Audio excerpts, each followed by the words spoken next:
hello. Here I am. I had to go grab some water. Also, this song is pretty good. I miss... You know what I miss? I miss, I gotta play her back, wow. You wanna see what I did the other day? I miss the song from one. So you take your hair like this, you push it back, right? Then you take a clip, a kitchen clip. You like put it through like this. No, see, last time I got a lot more hair. Last time, okay. We do this, and then we snip it shut. There we go. Look, see, hair not going for my face.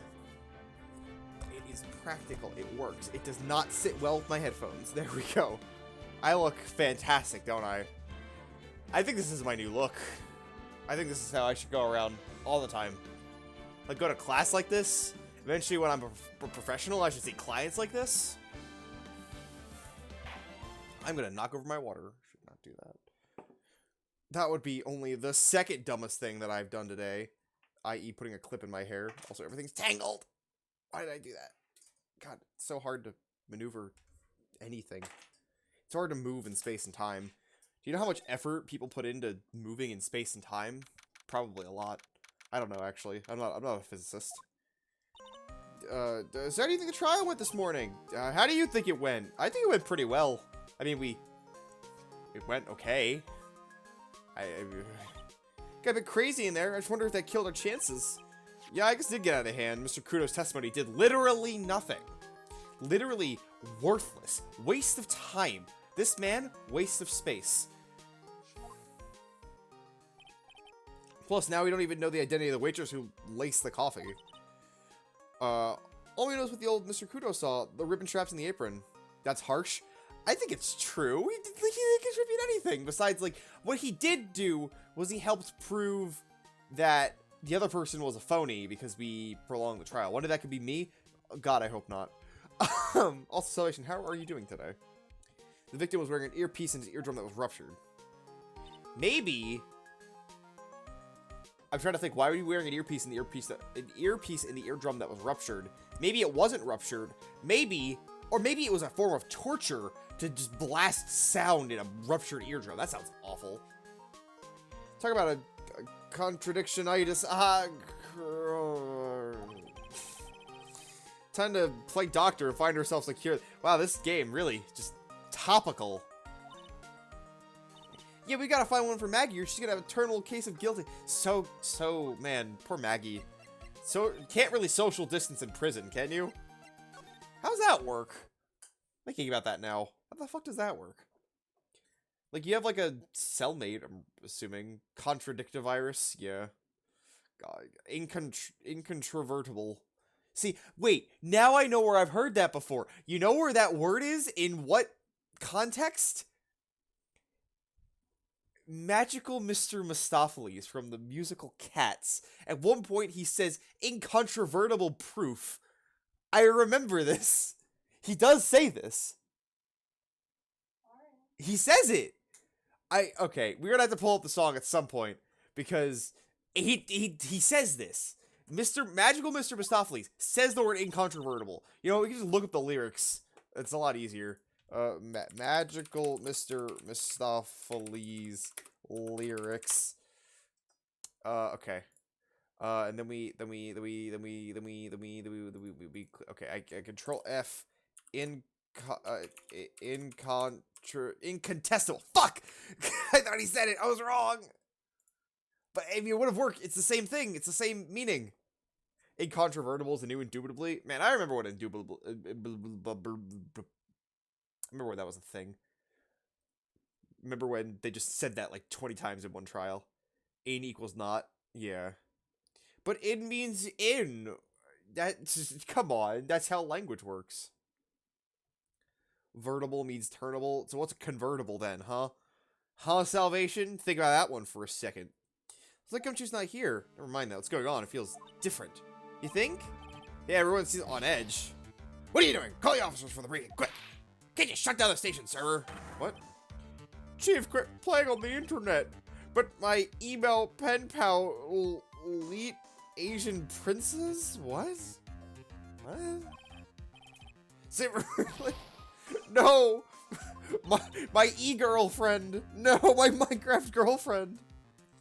Everyone's keeping busy in here, huh? Maya, they're clearly panicking.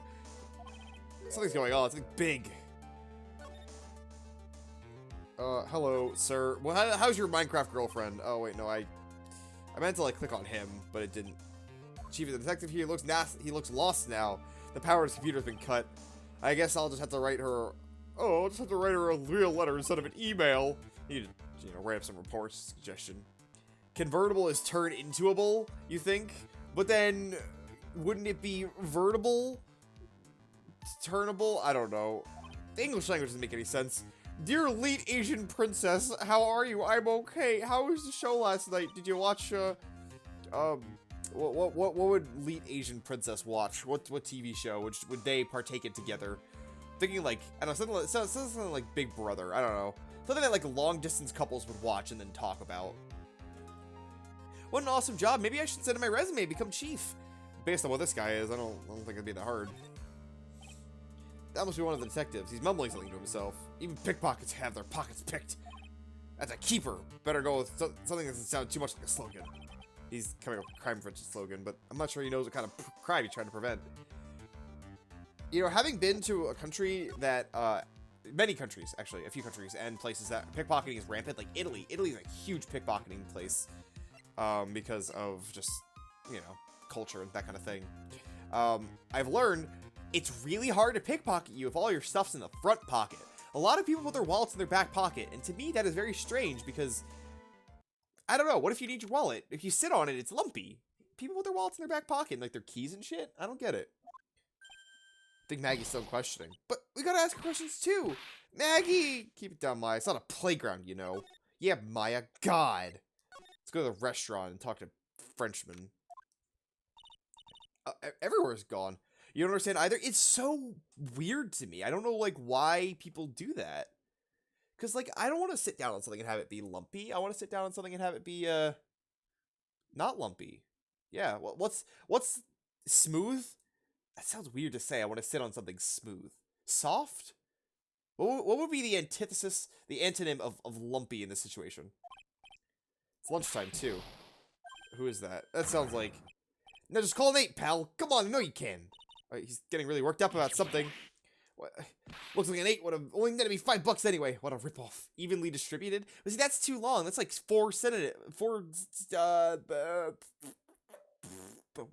what's the word? What's the word for the parts of the word that make up the word? Sound it out. Syllables. Yeah. So, you know, words are hard, alright? You can't always think of words. Sometimes you think of letters instead, or sounds. Oh, is he playing the lottery? What's the problem, Detective Gumshoe? Oh, it's you. I was listening to the radio, pal. What, radio? Detective Gumshoe's having lunch here. Why? Don't you know, Detective Gumshoe, you gotta order takeout. You can't eat in the restaurant anymore. Haha. He is. He's having the twin tea set. What can I say? I have terrible taste. Ever since the incident with the criminal with the flamethrower, I can't taste anymore. Gumshoe's supposed to be poor? Oh yeah, that's also true. I forgot about that. I thought it was like his taste buds. Which, you know, I came up with a great story for it. It's a nightmare. How am I supposed to look Maggie in the eye now, pal? You really drove her in her corner, you know? You always blow up my testimony. Well, of all days, didn't you do it today? Well, sorry, there wasn't any holes in it for once. You did your due diligence. God, you did your goddamn job. This is a compliment. Yeah, what happened? Usually your testimonies are like Swiss cheese. Why is he such an expensive wrench? Maybe because he's the detective. They're giving him free food, which is a conflict of interest, but maybe he's doing it anyway. Maybe he's acting unethically. Would you prefer crumbly, like aged Parmesan? Man, what's a very firm, sturdy cheese? I'm thinking like not blue cheese, 'cause that's crumbly. What's a very firm? Baby Bell cheeses, whatever they are, they are very firm. What kind of cheese is a Baby Bell cheese? I have no clue. The case has already been ruled on. There are already holes to find.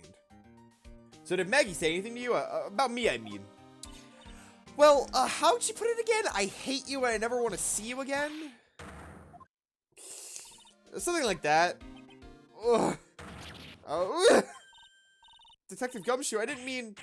Why is this happening? He's banging his head against the wall. Oh, no, that's not good. That's really bad. He should maybe go get some help, like professional help.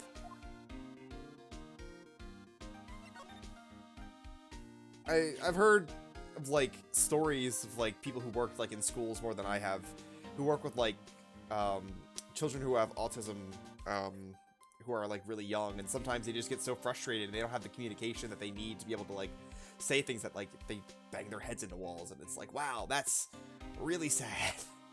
Like, really, really sad. Because no one wins there. Anyway, back to Haha Ace Attorney. I've never paid that much money for lunch before. I was so nervous, my hands were shaking.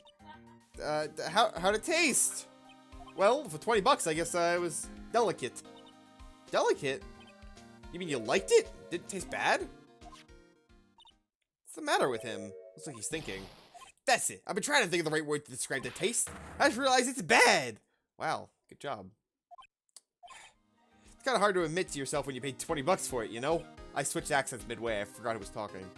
Maybe he should have found out about the price after he finished eating. Hey, Nick, maybe that's why Glenelg... I don't like Glenelg. I can't say that well. It's like a tongue twister.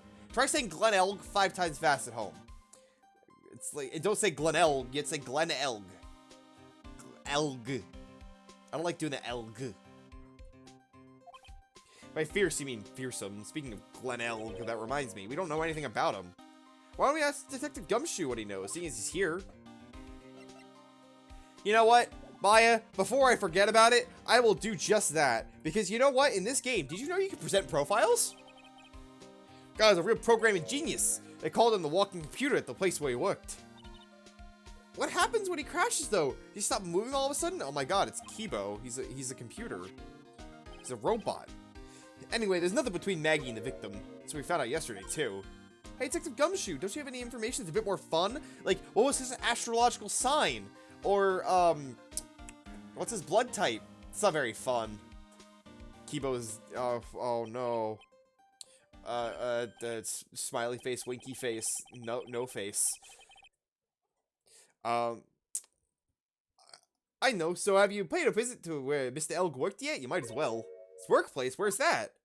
A computer firm called Blue Screens Inc. or something like that. That sounds like a terrible place to call your work, like your business as a computer industry, because, you know, the blue screen of death. You hate to see it. The BSD. Computers aren't really my thing, Maya. We'll be fine. I know all about the high-tech stuff. I don't think you do, Maya. It's just around the corner from this joint. You should take a look. Computer firm called Blue Screens Inc., huh? Bum, bum, bum, bum, bum, bum, bum. So what were you all excited about earlier? Oh, that's right. You said you were listening to the radio or something? Oh, that was nothing. I wasn't excited. This accent is all over the place. Come on, Detective Gumshoe. You can tell little old me. What were you listening to? Nothing really. It was just the daily exercise show. Oh. Singular Cyclock. What the? The lunch's special lobster show. He's great. Why are there tears in your eyes? Why is he lying? He's just playing a fucking lottery ticket. Take that! I don't know, like, do I have the information necessary for this? Or, like, the radio? Alright, Detective Gumshoe, what the fuck? No, wait, pal, now that you made a big thing of it, I'm not gonna tell you. We'll see about that, pal. Considering all the noise you were making while you were listening, it's pretty clear what kind of radio program you were listening to. I'm pretty sure it was related to the victim's lottery ticket.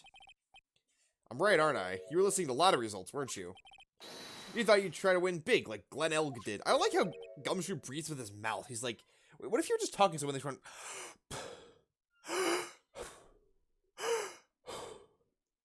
Be very distracting. It's like you see right through me. Oh, that was... I cracked him already. See, pal, that's why I said it was nothing. Okay. Sure. I didn't... Okay. You know, if I turn this in, yeah. This, chair has, like, adjustable... Sorry for the sound. It'll freak out.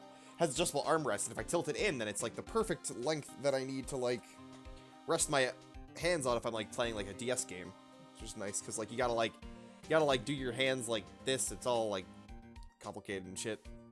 Gotta move your hands with like purpose. Wacky. What's with that one in the lottery? How'd it go? I won 50 cents. It'd be better to win nothing at all than half a lousy buck. I was so mad. I know the feeling.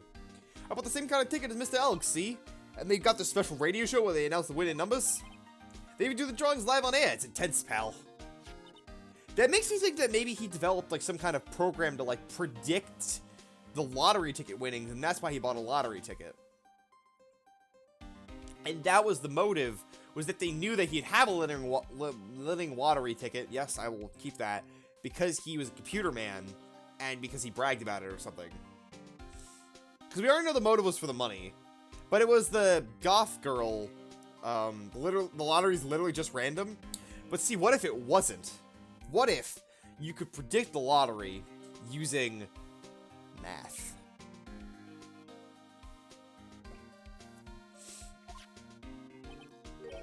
Yeah, what time is it now? It's just at the 1:30. Then it wouldn't be random. But see, random number generators aren't random. Nothing's truly random. Also, many people would say the lottery is rigged. A lot of people would say the lottery is definitely rigged. Are the lottery results always broadcast at the same time? Yeah, I got this flyer when I bought the ticket. Millionaire Radio, it sounds cool. I want to try it, Nick. Buy a ticket then, but with your own money. You know, I've never bought a lottery ticket. That was like one of the things that like when I turned 18, everyone was like, oh, go do, and I was like, this seems like a waste of money to me. So that's an interesting note that his time of death was between 1:30 and 2:30. So we're narrowing it down to when that happened, because it couldn't have happened at 1:30, because like he knew that he'd won at that point. Like he was like, yes, I got a $500,000. So it happened a little bit after that. Because there's an hour difference, I think that time is going to be really important to prove that, maybe. For stuff like the lottery, they use bigger sources of entropy that are arguably non-deterministic. What do they use for like the lottery? Quantum stuff? How the fuck do they do quantum stuff with the lottery? Is anyone here? No signs of Mr. Kudo. I was kind of hoping you wouldn't be here anyway, at least not for now. I don't see... The bike's still here, which is interesting. Hey, check this out! I wasn't too close if I were you. Otherwise, you might be in for a shock. My phony must be lurking someplace nearby. Just imagine, a tiger loose in the city. Meanwhile, the real Phoenix is like an abandoned chick lost in a vast urban jungle. Random.org uses radio interference to fuel its randomness. That's wacky. But see, it's not truly random, though. You could conceivably create a prediction algorithm if you were, like, a computer whiz. Don't worry, someday you'll grow up and become a ferocious tiger, too. Don't lose hope. Why is she trying to pep talk me into becoming my phony?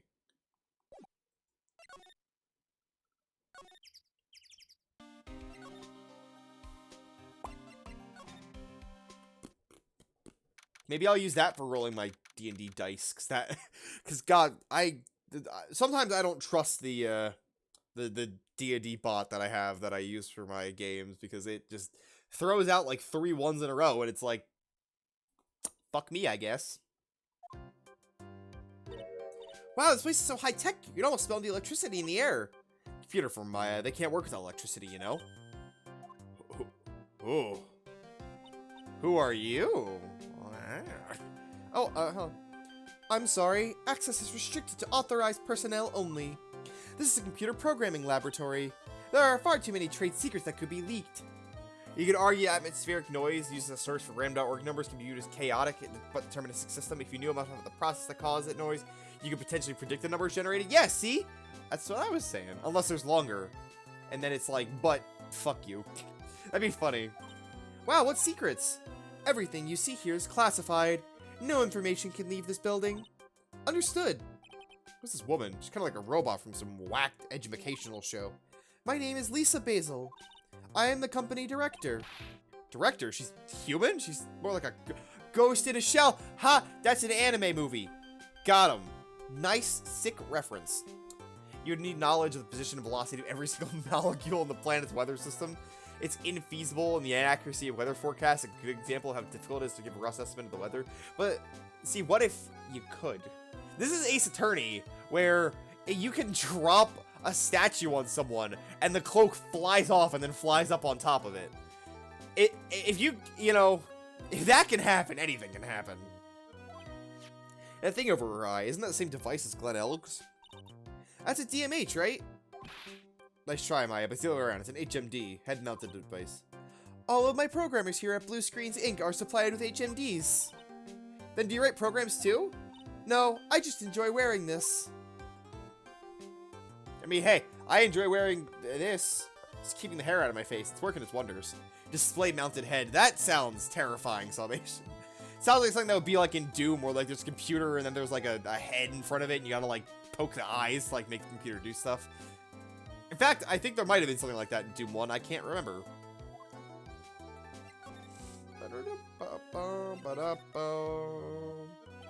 So, what exactly is this firm's business?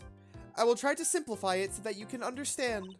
We analyze the data management systems required by certain branches of industry, and then deliver optimum operating services and source-level components to them. I don't get it. Doesn't matter. You analyze stuff. You got that, right? The software we produce is distributed on CDs. CDs? Yes, compact disc. Digital optical storage media. I don't have that CD, but what it said CDs in 2019. Yeah, well, come on. They gotta use Blu-rays. I mean, we really haven't advanced much past the CD besides, like, doing, like, Blu-ray at this point. For, like, physical, technological data transfer. Besides, like, I guess, like, USB sticks. Right? Like, because, like, I mean, a lot of, like, games are still done on, like, discs and such. Blu-ray's kind of gross. It's got DRM. I don't actually know what DRM is. I hear about it, but I don't really know what it means. Don't remind me. I don't think it's that, but... It is a small firm, but all my employees are first-class programmers. Let's ask one of them what they are doing. Excuse me, what are you working on right now? Oh, I can't. Well, you get the idea. That's the sort of thing we're involved in. Do you good people follow all of that? Yeah. Your blank smile just said otherwise, Maya.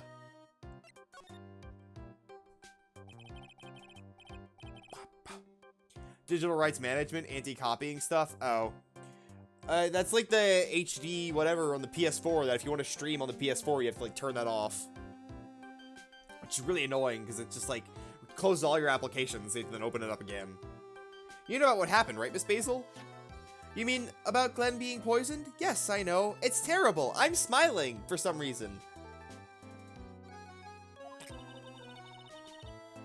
Can you tell us anything that might be helpful? I don't think so. A police officer was here earlier too. But I couldn't tell him anything either because the waitress who committed the crime has nothing to do with Blue Screens Inc. Oh. How about Mr. Elg's desk? Did you clear it out yesterday? Or did you clear it out at all? Not yet. It's this one right in front of you. If there's anything that might be useful to you, you are welcome to take it. There's probably a clue somewhere. Remember to present profiles. Remember? About Mr. Elg. He was a top programmer. I would even say he was a genius. But he did suffer from one or two bugs in his personality. Aha! Get it? Because she's a computer person, and all of your metaphors have to come from your chosen profession. And if they don't, then how am I supposed to know your defining character trait? Kind of looks like I have a man bun almost with this.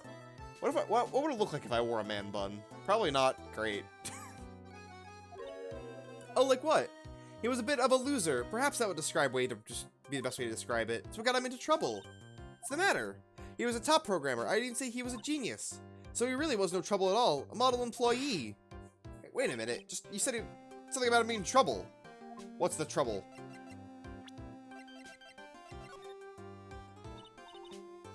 Okay.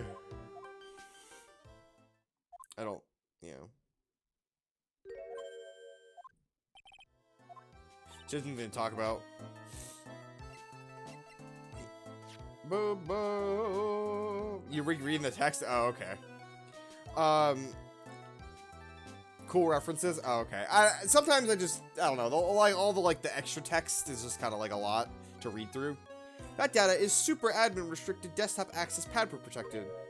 Super admin restricted director pop pop beep pop pop pop pop beep pop. It's madness. No, Maya, this is Sparta. She won't tell us unless we say this is Sparta. I gotta pull up the sound clip. Okay. This. Where's like the... Here it is. Threaten my people with slavery and death. This is madness. Here it is. Madness. Here it. This is Sparta. There it is. Sick reference. A covert, huh? Sesame. If it's not Sesame, that must be her mother's maiden name. It's always how it is. There's no point in having a password if it's always the same thing, Maya. I asked about Glenn. What do you feel about the sports paper? Okay, cool. This is a very long, she has nothing to say about this text. I'm asking about Glenn. Maybe if I had to ask about it again. Or maybe I have to talk to her now. God damn it. I don't like presenting a profile and then a new option showing up in the talk to section. Because it's kind of... I don't know, you're going between two different menus, which is too difficult for my small little pea brain. But Mr. L, was he in some kind of trouble? I'm sorry? Why would you think that? Well, you just said it. You said he got himself into trouble because he was a bit of a loser.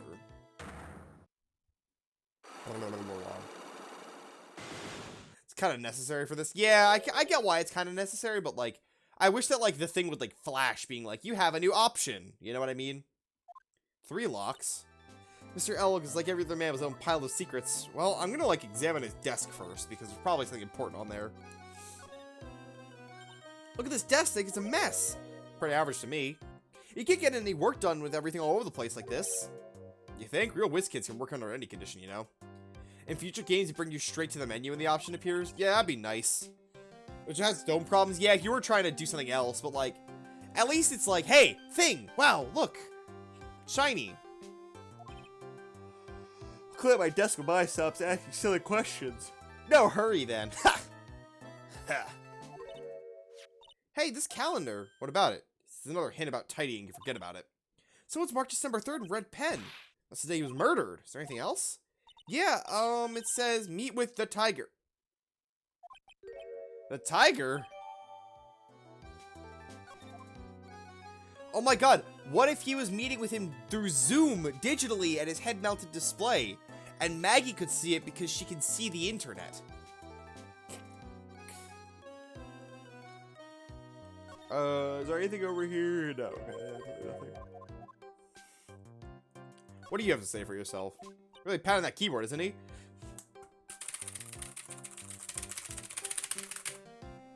There you go. That's what that guy's doing. Hacker voice, I'm in. I'm in. I bet that's where the pro and programmer comes from, huh? I guess I shouldn't be resting on my laurels. Gotta expand my skill set and all that. Yeah, that's a good idea. How'd I guess the twist to the case so easily? Yeah, Maggie can see the internet. That's the twist. She's actually a superhuman being. She has a head-mounted display inside of her eye. She's actually a cyborg. Hey, what about your sphere medium training? Hey, look, Nick, it's a supercomputer. It looks like it's really smart and wise, doesn't it? Computers are only as smart as the humans who use them, Maya. Is that true at this point? I feel like supercomputers are technically smarter than us in that they're able to do more complex things with more, faster. You work there too, Maya. Yeah, but at least I'm... Please do not argue about something that's so trivial, otherwise the computer will laugh at you. She said she'd laugh at us, Nick. She's a human, Maya, she's not a computer. Is this money? Are these lottery tickets? What the fuck is this? It all comes down to giving this computer the right code to work out. Yeah, that's the human's job. But what if one day, Skynet...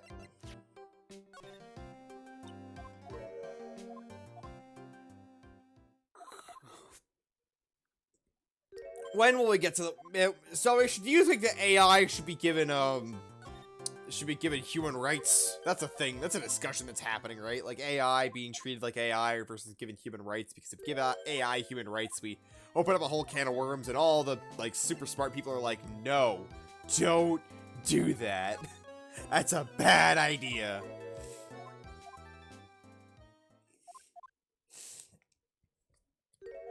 AI isn't that kind of AI. That's stupid. Well, like when eventually AI becomes like able to like be a true intelligence, like true artificial intelligence. Like, does it get like human rights or whatever? I don't know why I'm asking her these things. I'm going on the thought process of AI and computers and shit.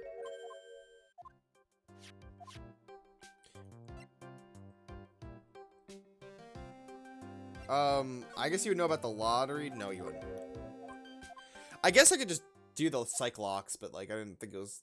I thought maybe I could ask a few more things. I don't really know a whole ton in regards to that. I have like one piece of evidence from here. What do you know about job listings?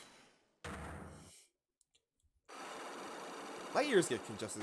How do you even approach a question like that? I guess like because you'd have to put limitations on the AI to like not self-replicate, because if you do, then you've got like a whole can of worms. Because like, yeah. Because it also, like, AI will eventually be able to, like, would theoretically be able to surpass us in terms of, like, intelligence and that kind of thing. And, like, then we get into, like, the movie Robots with Will Smith, and not Robots, it's iRobot. Well, the movie Robots is another movie. That one has Robin Williams in it and Ewan McGregor for some reason, I think. And what other movies have AI? AI is encoded in a way that requires limitations like that. It's given instructions. It's still just instructions given to a computer. What about when we get to, like, true artificial intelligence? Where, like, it's like, freaking, what's it, my face? It's like Ultron from Marvel, or, Vision. What happens when we get to there? How about you tell me what kind of trouble Mr. Elg was in? I'm sorry, sure, but we don't deal with, sure? We don't want to get that far? Yeah, I've heard that that's, like, really bad to get that far from, like, Elon Musk has said it, Bill Gates has said it, like, all the big tech people are like, no, bad idea. Perhaps you'd like to speak to someone in customer service? What you talking about? Miss Bays, let me ask you something. Did Mr. Elg's trouble have something to do with this? Take that! No, it did not.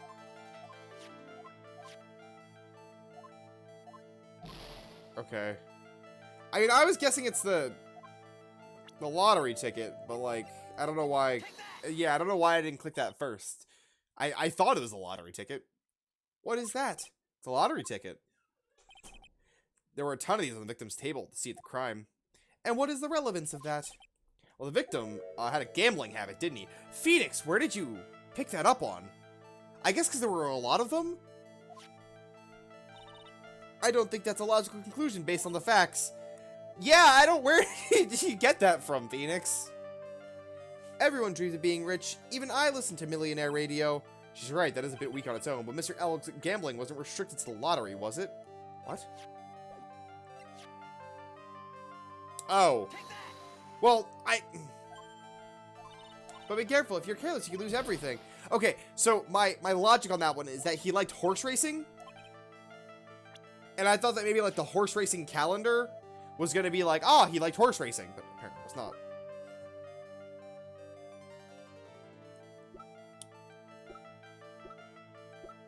Do I have anything else that says that he liked to gamble outside of that? Oh.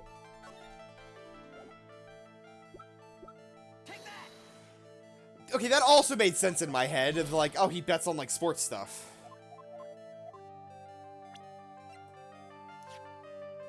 Alright, I got nothing.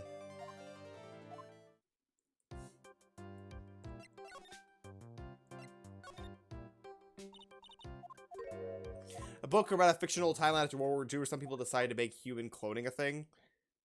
There are people who tried to prove the clones had souls. Yeah, I mean, that's always a bucket of worms when you talk about, like, souls and such and, like, all that. Is there someone here in the kitchen? But the damage is already done. They were already people. Oh. Huh? Sir Armstrong's talking to someone. Oh, it's fucking... Which Addams family member is that? Wednesday Addams? Yeah, this is Wednesday Addams. Oui, naturellement, I will be waiting for you.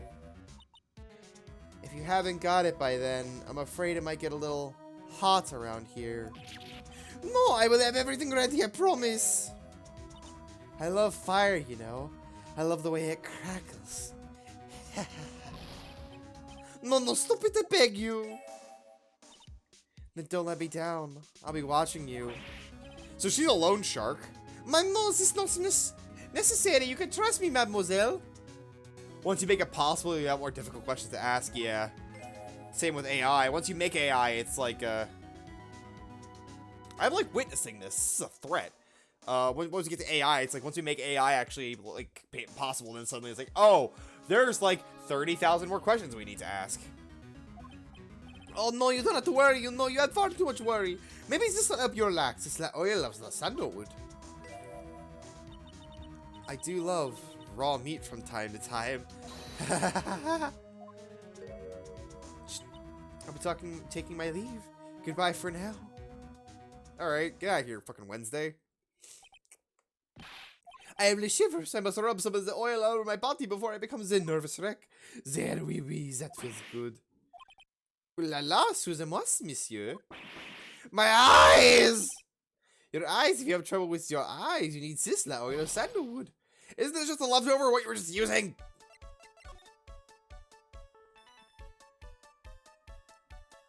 The woman just now. This is a more important question to ask. So, who was that woman you were just talking to? Oh la la, you saw that? Yeah, well, sorry, but... So, who was she? She looked polite and graceful. Polite, graceful? And she likes raw meat and fires, right? We literally just saw this. Now that I think about it. Hey, Maya, I think it's pretty clear kind of conversation that we're having. Well, let's show the piece of evidence.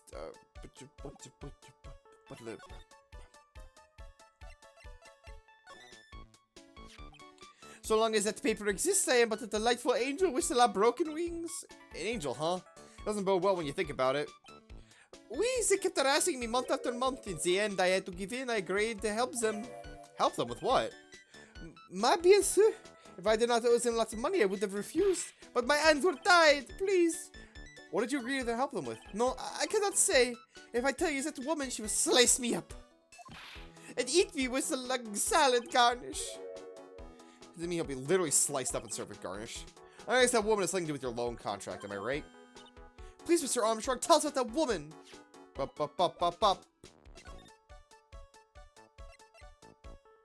Let's just ask this question. Get out of the way. You know, after seeing this, I'm thinking maybe I wouldn't look terrible in a man bun. I have to get my hair out of my face in, like, some regard. Because, like, it's so freaking long. Look at this. Look at how long my hair is. This is, like, not okay. Now I have to do it again because I took it off. Damn it. I was making a demonstration. Okay. Let's keep it further back. That would be more man bun-esque, right? This is, I should change one of the tags to, like, hair quality. Oh god, this is terrible. Alright. We're gonna fix this time. Don't some people, like, style their hair like this where they take, like, really long bangs? Oh my god, the clip will not get through my hair. And they, like, slick it back and, like, do a clip. I feel like that's a thing that's been done before. There, now I look like I have a pump. Oh, some hair is not. That's fine. This is my pompadour. I am a greaser.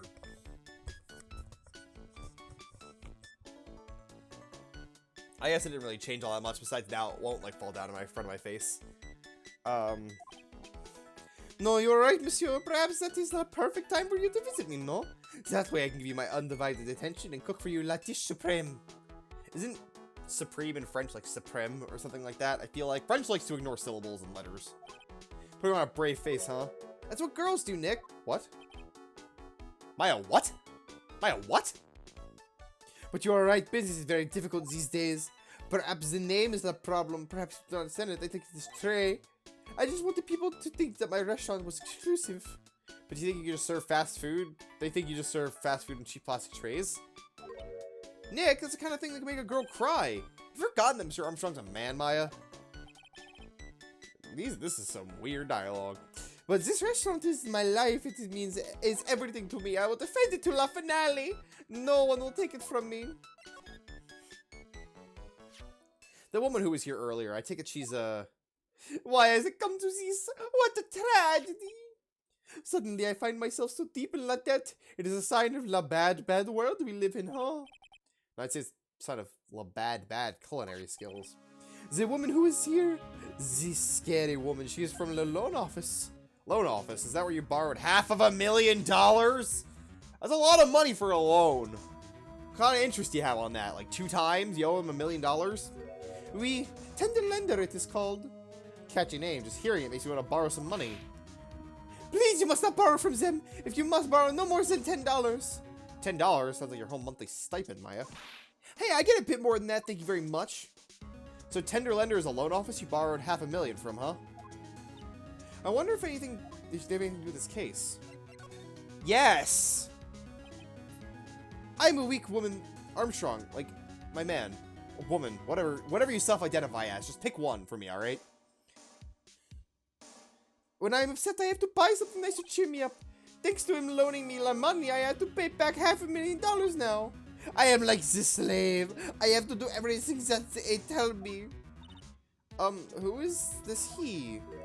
The tiger. The tiger? He is the manager of the Tender Lender, a terrifying monster, the big city mobster. When he shouts at me, my knees are trembling and his voice will ring in my ears for 3 days. As soon as I hear the noise of that battle scooter in your eyes, I start to cry. Does this guy resemble me by any chance? Oh, no. This man has a presence, a most formidable personality. Although, he does have less spiky hair, just like you. There is a resemblance there, I suppose. Sounds like this loan office worth checking out after all. If you want to visit the Tender Lender, it's just beyond Vitamin Square. Everything's within like a 10-minute walk from one place for some reason. If you need money, I can loan you some as long as it's less than $3. Thanks for the offer.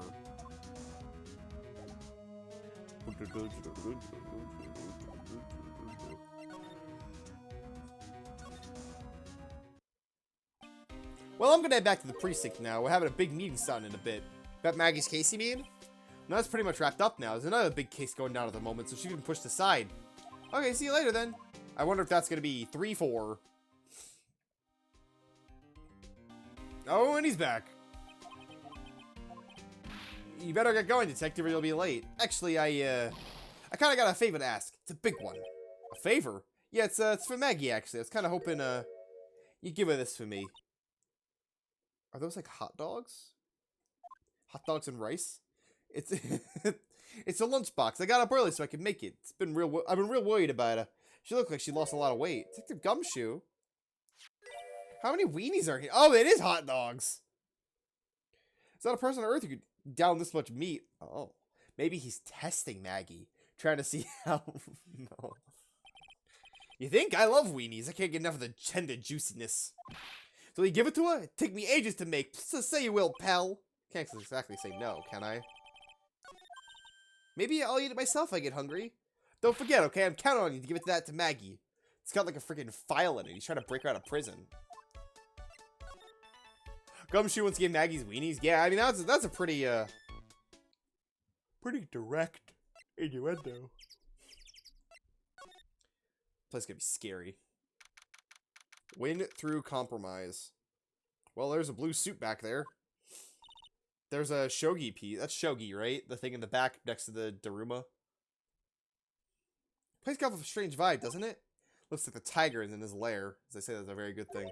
I remember Shogi because I remember from Persona 5 there was the one Shogi person who I forget what she helped you do. I think she raised your stats, like your social stats. Talk about a creepy voice. You're here to discuss it alone. I changed her voice because I sound better. No, not exactly. The manager is away at the moment. Wait quietly, please. The weenie bento box is an edited version of a real photo. It kind of looked a little real. Not really, now that I look at it. It looks different from everything else. Come back another time. We're gonna sneak around. Coffee? Ah! I'll leave it here for you to enjoy. Quietly. Yeah, thank you. Do not touch the desk. Please. Nick, let's get out of here. Well, now she wants to get out of here. What's this shit on the floor? Oh no, someone dropped an ashtray on the floor. It's gonna be a nightmare to clean up. It's all with a rug and everything. I accidentally knocked over a really big space heater once. Cleaning it up was such a pain. Wait, what? A guy actually came into Capcom one day and he had a bento box and nothing but weenies, rice, and a little bit of wasabi. You gotta have wasabi to go with your weenies and rice. It's one of those super antiques where you have to burn a ton of charcoal. Okay, I was gonna ask, like, space heater, why space heater leave ash? Or, like, leave bad thing on the ground? How did she manage to knock over one of those? Aren't they supposed to be, like, super heavy? Oh, hey, there's a book of matches in here, too. Matches, huh? Places don't give those out much nowadays. Wait, it says Très Bien. Très Bien matches. Matches come in handy. You might be able to use them. Yeah, the pilot light for the office boiler keeps going out. Swing and a miss, Maya. Swing and a miss. She said not to touch the desk, but what if I investigate everything but the desk? It's a punching bag. What? No way! You wouldn't catch me walking around with a bag like that. What do you mean, walking around? The design's gross to start with, and it's way too heavy to be practical. Why is it called a punching bag? Don't people know messenger bags are in? I knew it. I was right before back at Très Bien. Paris fashion is much more my thing. Maya.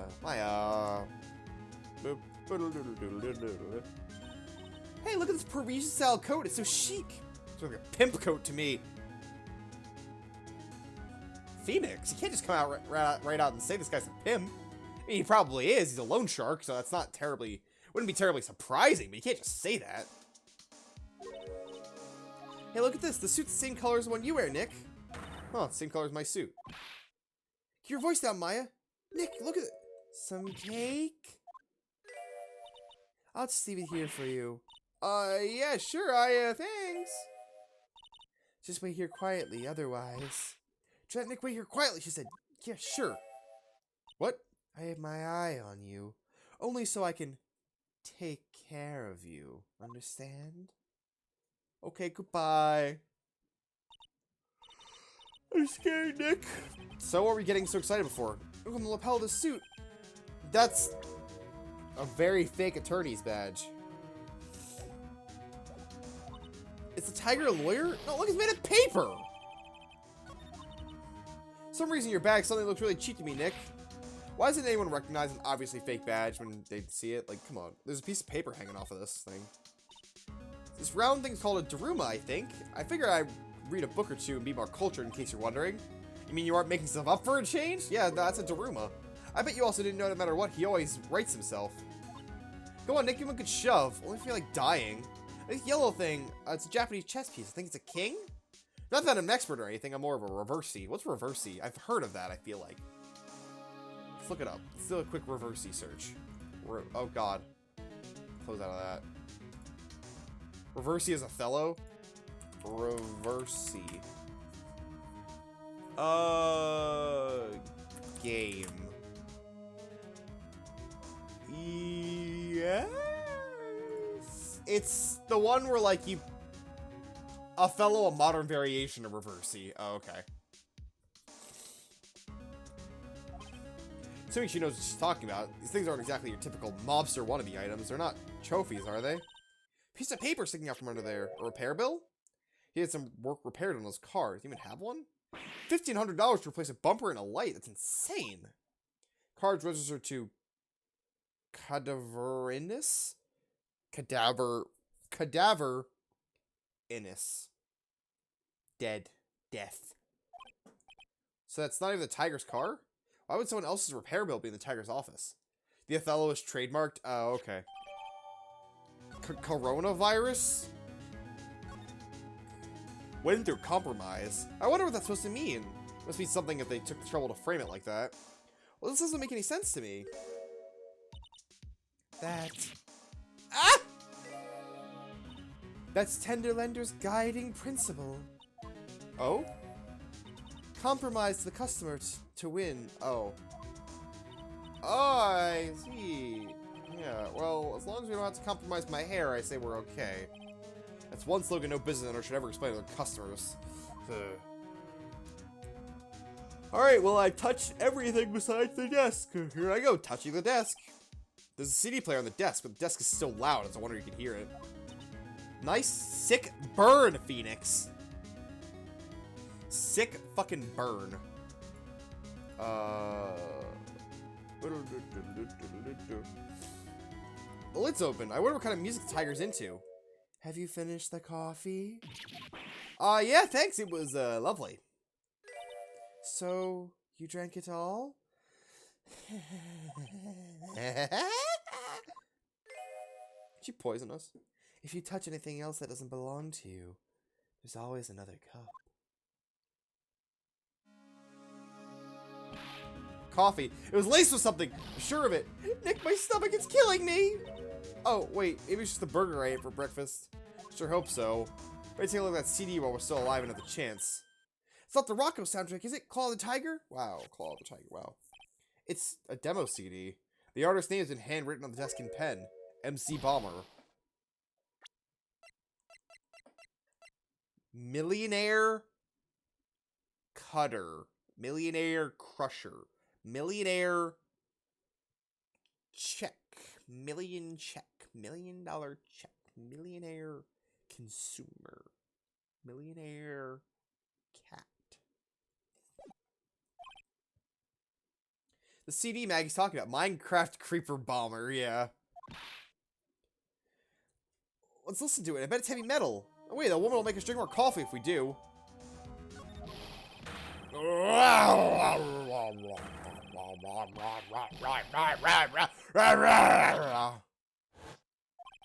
Come out from other desk, Maya.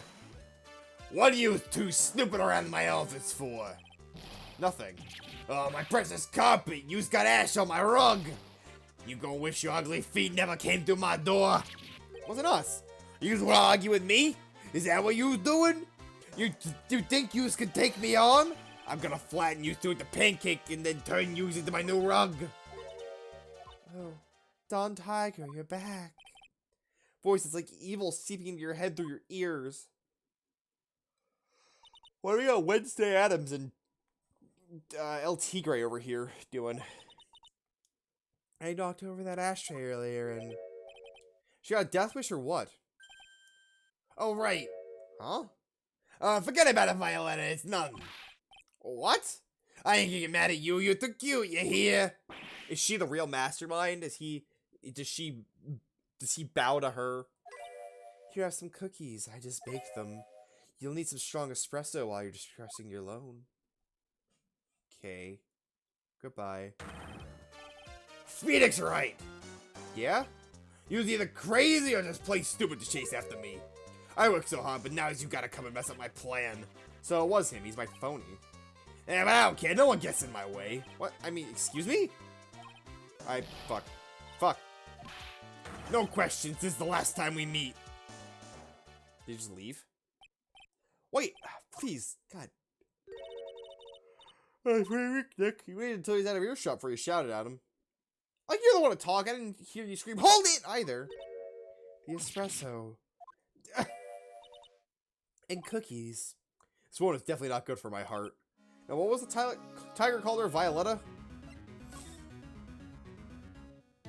Do I have his profile now? Nope. Tender Lender. So I'm kind of curious how your company, Tender Lender. With this warm and friendly atmosphere you'd expect from a family-sized business, a conscientious rate of interest, an attractive repayment option. Sentence is not going to end well. We will bitterly lend you that little extra bit here at Tender Lender, Tender Spender, Tender Lender, Fender, Render. They're gonna rend you.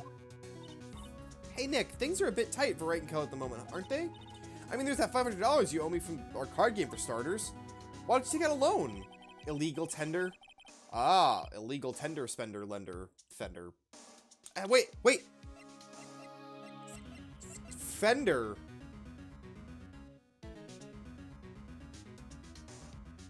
Fender. Car bill. Tender lender is on your side. Why am I yawning? It fits for her. I feel like she'd yawn a lot. Like she's kind of like the tender lender, fender bender, spender. It's good salvation. Nice sick rhymes. We give you more coffee, strong coffee. Right, I'd rather skip town. Just remember I can make coffee strong too, Nick. Strong tea as well. Okay. So, how do you know about the incident we're investigating? What incident? Well, a man was poisoned at the restaurant near here. That incident. Let me see. I was here that day with the manager. The manager being the tiger? Furio Tigre. Furio Tigre, El Tigre, yeah. That's where the tiger comes from. Zon Iap's got a real name, Nick. Hurry up and find out more about him.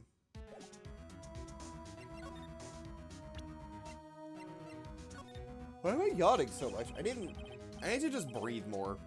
I think what's happening is that I'm reading a lot of dialogue and I'm not like breathing a whole lot in between it because I'm reading for long periods of time and then I don't breathe. And then my body's like, you need to breathe, idiot.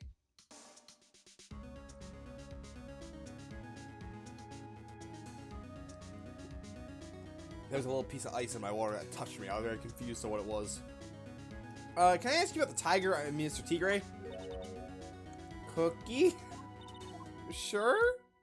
How do you like my cookies? I baked them myself.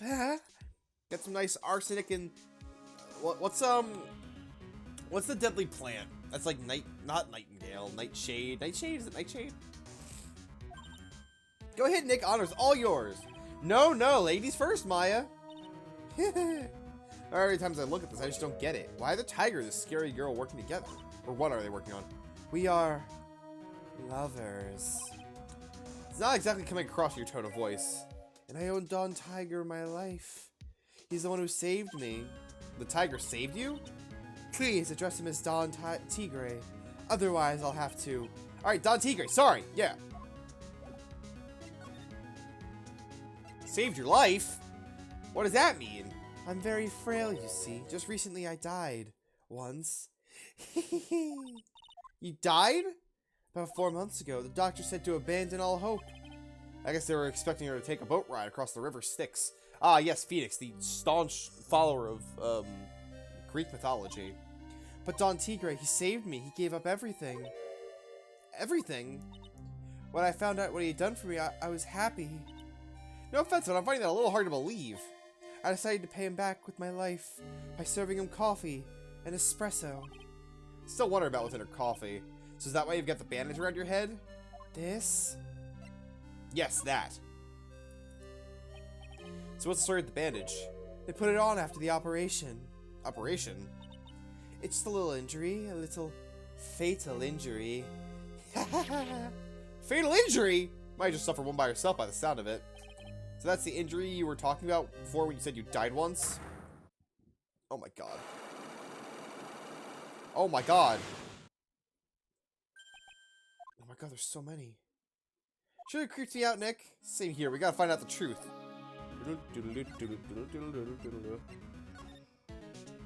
About this. More coffee? You must have more. I'm good, I'm not so thirsty. I don't leave the office. I can't tell you anything except about Don Tigre.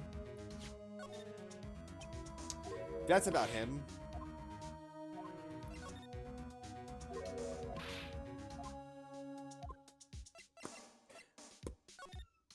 Oh, I mean, this is about him. Well, that's specifically about him. How about a scooter? Talk to you about that? Okay, well.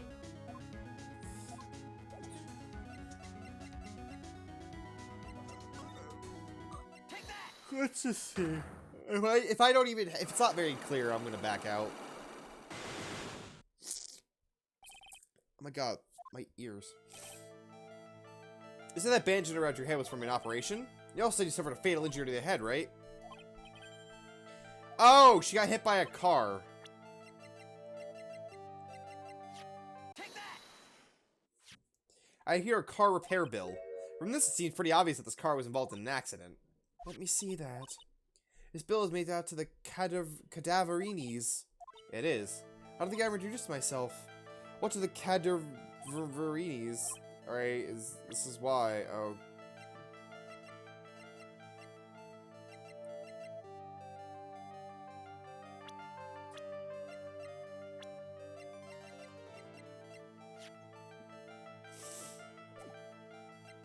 I don't think I have anything that proves that she's... Yeah.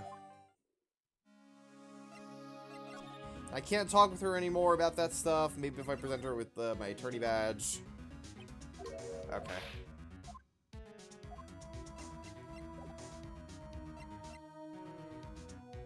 Maybe if I talk to Mr. Guy.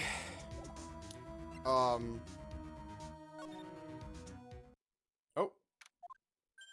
There he is, Old Man Seedy. Hey, take this and this, get out of my park. He's really mad. Come on, Maya, just keep back your head and sneak away all we can. What's he gonna give me? What is he gonna do? Huh? Yeah. Just turned his back on us. I'm not surprised. I bet he really hurt his pride in court this morning. This morning? I guess technically it is not. Pigeon Ka. Look, we really need to talk to you, okay? Quit with the demon, out the demon, in with the good fortune. Seeds, shell splinters, painful. I always knew you were a demon, Maya.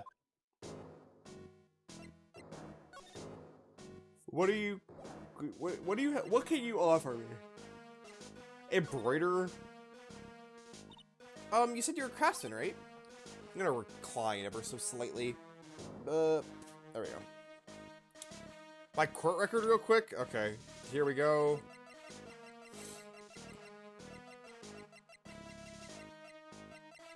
I got 3 pages of shit.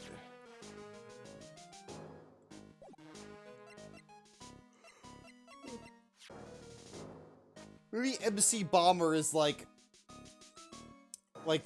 someone's name and it's Kadavarini or whatever. Surely it's not that. I come from a long line of craftsmen right back to the time of the Shoguns, you hear me? I didn't become an embroiderer, I was born one. Actually, I'm kind of in the same situation myself. I want to stick my fingers on that dribbling old judge's nose and straight down his ear hole. Objection! Oh, so did you want to become a lawyer when you were young? I don't think it's quite at Maya. I think he's just in a bad mood. I got a tsunami of frustration inside ready to burst out. Yeah, suck it up. Better let him talk. Not much call for craftsmen these days, are there? Of course not, you idiot. And I'm good for nowadays. All I'm good for nowadays is running errands. Errands? Everyone takes advantage of the elderly. Buy some bread, Gramps. Take a dog for a walk, Granddad.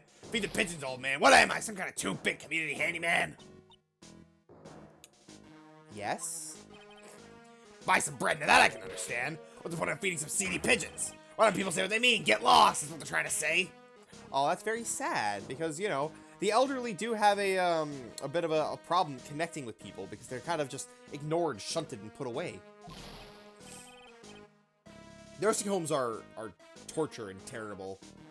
If you're ever trying to give someone, like, you know, get them to, like, go to, like, an assisted living facility, make sure it's not, like, a nursing home, because, like, it is so awful the way that nursing homes are, because they're understaffed, underpaid, and, like, too many nurses, not enough, like, workers. Or too many nurses, too little nurses, too many patients. At home at that restaurant, I get in the way, don't I? I'm sure you don't. Wait a minute, what did you just say? At home and at the restaurant. Hold up, by restaurant, you talking about Trevienne? Did you guys do run an errand there too? Yes, I did, the very day the young brat was poisoned. That's important. You volunteered at a nursing home for a few weeks for COVID, actually. How was it? Because, I mean, they're not all terrible. Like, this isn't a blanket statement, but, like, it's not, again, underpaid, understaffed, and it's just kind of sad. Although it's always really funny is that, you know where the highest rate of STDs is?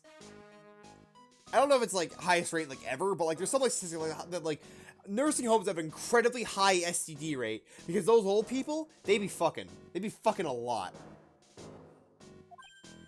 Glad you asked, boy, because I'll tell you what I was asked to do. All of a sudden, the young lad slumped over the table. The servant girl collapsed. And I broke that vase. It happened so fast it was a bit of a daze, you see. Then the owner shouted over to me. Excusez-moi, you call the police. Call them yourself. I should have said back, by the time I didn't. But how was your experience at the nursing home Salvation? Was it like... And what were you there for? Because if I remember correctly, you're more of a computer-y guy. Just physics-y guy. Bit of sadness here and there, be connected to a few people. I mean, that's good. That's one of the biggest problems with required school thing. Oh, okay. That's one of the biggest things about nursing homes that make them, like, really, like, sad, is that, like, when there aren't new people, and it's just kind of living how a lot of people are living right now, honestly, in that, like, they're just kind of stuck in the same routine day in and day out, and there's no change. So, I mean, it's good that you were able to connect with a few people. I'm sure that really made them feel better and, you know, grounded them from their upsetting, oh, my PS4 just turned off. I was not watching something on it, but it just powered off by itself. Like I said, I was in a bit of a daze. Did you call them on your cell phone? I used to call them on my cell phone. I don't remember what that song is. I think it's like a rap song. Do I look like I have a new one of those newfangled thingamajigs? I went out looking for a payphone, of course. You went looking for one? I couldn't find one right away, you know, wandered around for 5 minutes or so. 5 minutes? So for 5 minutes after the incident happened, the owner was a Trabian on his own. Why didn't you mention this in court? Payphones in 2019, they still exist, but you all bullied me out of the courtroom. We saw this already. I remember something else important. It's not my fault, you're the ones to blame. Could have at least told us before we got to the court. Is it really important that Mr. Kudo is the one who called the police? Yes. The unaccounted time before the police arrived. The victim was dead. Maggie was unconscious. Which leaves that woman, I mean that man. Oh my god, Phoenix! Mr. Kudo might have been chased out of the place on purpose. What do you mean? Maybe a certain someone didn't want him in the restaurant. Ah! Oh, sure, you go ahead and say I was in the way as usual. I suppose I should have been getting myself covered in pigeon shit instead, huh? We need one more detail of exactly what happened from Maggie and from Mr. Armstrong. I suppose I should talk to him about today's trial. I suppose I should. Sorry about what happened in court earlier today. Everyone will be talking about behind my back now. A dirty old man who was so busy looking at a certain girl's backside. You can't remember her face. A filthy, depraved animal. Not at all. Hey, listen to me, boy. I don't care what you say. I saw that waitress put it in. I mean, that's Wednesday. That's like Wednesday Addams. She put a white powder in the young lad's Javachino. We hear you. And another thing the young lady about was wearing an earpiece. The same size. Yes, we're really sorry. So there's a little mistake about the face. So what? I know what I saw. I tell you. Okay, take it easy, please. Don't tell me take it easy, you spiky-haired brat. Okay, you know what? I'm done talking to you.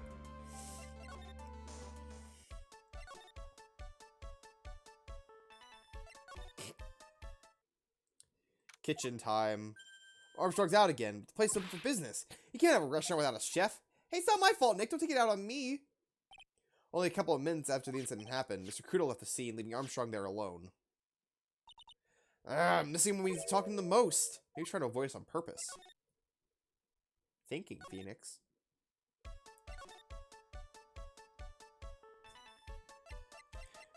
Is Maggie back yet? Oh, Mr. Wright! Hi, Maggie. You finished questioning you? Was it unbelievable to court today, sir? I'm gonna stay up all night and blog about everything that happened. Weren't you scared? How's she gonna blog? Does she have access to her phone or something? Isn't she, like, arrested? Isn't she, like, in prison? If you're arrested, and, like, do you stay in the detention center, like, overnight if you're, like, detained? How does that work? Or do you, like, go home? Just, like, under the premise of, like, you're gonna come back tomorrow. Yeah, but you totally nailed that old man. Maya with her Yuri going like, yeah. You can't go home? Yeah, but then, like, do they give them beds? Do they get to keep their phone on them? I don't think they would be able to. How are you gonna blog then, Maggie, huh? Your story's full of holes. He's not the only one. Everyone else's testimony doesn't match up either. Not with what I remember the incident, anyway. She can see the internet. They might have limited access to a computer? Maybe. Contradiction, the game that had, the FIFA in it. Contradiction, spot the liar. Maggie, you know everything, you know how everyone else said that gave testimony that didn't match up with what you said? That is not what well, you got the gist. Everyone else said stuff that wasn't like yours. Yep, there are just so many things that don't seem to add up. The biggest contradiction is the other guy I saw at the table. He was the one who slipped something in the victim's coffee. I was sure it was him. Only in Japan, America? Yeah. Exactly. Things, what other, do they have, like, other, like, mix? Because they have, like, Europe, and they have, like, Europe, because, and, like, Germany, because, like, Von Karma, and I remember all that. But Mr. Kudo didn't testify earlier today. That it was the waitress who put some stuff in the cup? Didn't he testify that? So you really think it was this disappearing man that did it? Well, he's not the only thing that disappeared. The CD's gone, too. The CD with the rating on it? Oh, yeah, the MC Bomber, Maya. It's on the paper. They never did find that CD at the crime scene, sir. Or the victim's medication, that's missing too. My head, it's all way too complicated. Boom, boom, boom, boom. You said that you passed out when the victim Glenelle collapsed, right? Yeah, it was so embarrassing. I mean, I used to be a cop. Maybe she was like... Maybe she was drugged. Europe, Germany is a translator's way of actually saying actual America. Is it? Because Von Karma is like, I don't know, kind of like German-esque a little bit.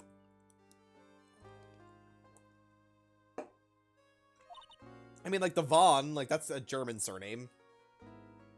Before I knew what was going on, they arrested me, sir. So between the time the victim collapsed and the time the police arrived on the scene, you have no idea what happened. No, no idea at all. Why? Is it important? The other witness, the old man from the park, was pretty much chased out of the picture. Chased out of the picture? What do you mean?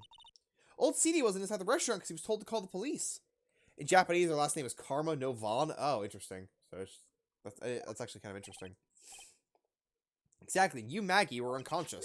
Mr. Armstrong was alone in the restaurant for a brief period of time. You don't think Mr. Armstrong set me up, did you? When you consider the facts, it's hard to imagine that Mr. Armstrong was involved in this at all. It's like the master biting the paw of the dog that it feeds. What? Her metaphors. She needs work on these. Go Karma and Mei Karuma. Karuma. Man, Mei, my favorite Overwatch hero. Am I right, gamers? The literal Satan, the devil. I remember when that was a thing that was going around. Like, haha, Mei's the devil, haha. People were always freaking hysterical. The old man said as much when we spoke with him earlier. I don't know. The things that that man says don't add up for some reason, sir. Maggie's trying to figure something out. We should ask Maggie if she knows about old CD. CD? CD? What's his name? Victor Kudo, VKMC. If you do cryptography and you rearrange the alphabet in some cryptographical way, eventually VK will become MC. VK are the initials for Vulcan, like the moon. Why am I leaving? What's going on? Maggie, are you okay? I okay. Bust the wolf. Okay. What do you know about this paper badge? Is this your attorney's badge? Actually, it's a fake. Holy smokes, that's it! That's the badge your phony had, Mr. Wright! Vulcan is the graphics rendering system. Oh, well, I think Vulcan is also a moon. And I believe Vulcan's also Hephaestus' name in Roman mythology. Or like whatever Roman mythology's version of Hephaestus is. Hephaestus, whatever it's actually called. You got duped by this? It's a completely different color. It's made of paper! He said the badge got a tan as well while he was in Hawaii on business. Beginning to see how my phone is able to gain her trust. Here. Oh yeah, I got something you're gonna love. What is it? A lunchbox just for you. Here. A lunchbox? Weenies too? Can't believe it. No, it's Detective Gumshoe who made it. Who else would make such a nice gumshoe for you? It's usually spelled Vulcan. Yeah, you're right. It's hard to keep spelling. See, okay, so I keep looking over at Discord. That's not paper, that's cardboard. Cardboard is paper, kind of. I keep looking over, and this Discord server that I'm a part of has the freaking... They updated their, like, circle to have, like, the little one notification in the bottom corner, so I keep thinking I have a notification, but I don't. And it's like, god damn it! Stupid freaking April Fools. Oh, hi, Brian. How are you doing? I'm doing great. Keep doing the thing. Well, thank you. How are you doing today? It was Detective Gumshoe. Who else make a thing for you? Detective Gumshoe? He's really worried about you. Looks like you're putting a lot of effort into making this, too. I have no idea what those words... that wasn't right at all. I can't accept it. Attention to the rules. No gifts allowed, sir. Hey, come on, Maggie. Don't be like that. Rules are rules. They'll lock you up if you break it. Maggie, you're already in prison. Yeah, when an ex-cop turned waitress turns out, it's a lot scarier. And anyway, I hate weenies! Oh. She's turned into a lesbian now. All that, you know, after the traumatic experience of Gumshoe trying to give her his weenie, she just said, nah, I'm good on weenies for the foreseeable future. I don't even like wieners. But she's right. It's better than letting it go to waste. But I guess so. Gumshoe's lunchbox, eating with Maya. Well, how was it? At the spot, I love weenies! Clip that if you feel like it. Oh, good, I'm glad I gave it to you then, sir. Will that accomplish nothing? What do you know about Glenn's calendar? Okay, nothing. Got it. What do you know about, prescription? What do you know about, what was I gonna present her with? Oh, right. Violet, maybe? Or Tiger Man? Holy smokes, it's him! That's your phony, Mr. Right? Just look at that ridiculous suntan. For the record, I'm not sunburned like an over-dried tomato, so I don't know how. He told me he'd been on business trip to Hawaii, and that's where he got the tan. See, it's just like my D&D character. He's a fire genasi, so his skin is, like, red. You know, honestly, this is like the same skin color that I imagine that he has, if we're being honest. Age, question mark, question mark. You're learning the Monster Hunter ways, how's Phoenix been? This has been good. I've been kind of tripped up in this game, but, I'm making progress, you know, with a little bit of help here and there.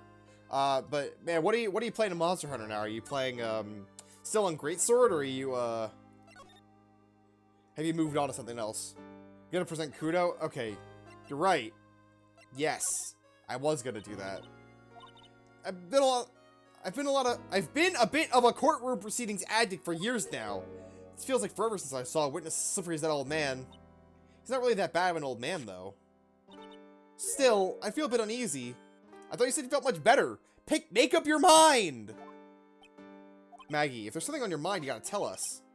Especially if there's anything to do with Mr. Kudo or his testimony. Roger, I'll spill it out. I'll spill everything. I'll spill that tea, sis. That's something that people say, right? I have no idea. I literally have no idea if that's something that people actually say. If it has some, like, terrible connotation behind it. If it does, whoops. But bouncing Greatsword is cool and you're just bad in Insect Glaive.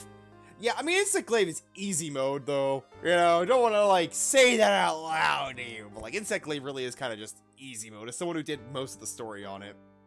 But it's fun. It's really good. Put a glider mantle on. Pfft, you literally get a mount every, like, minute. It's very stupid.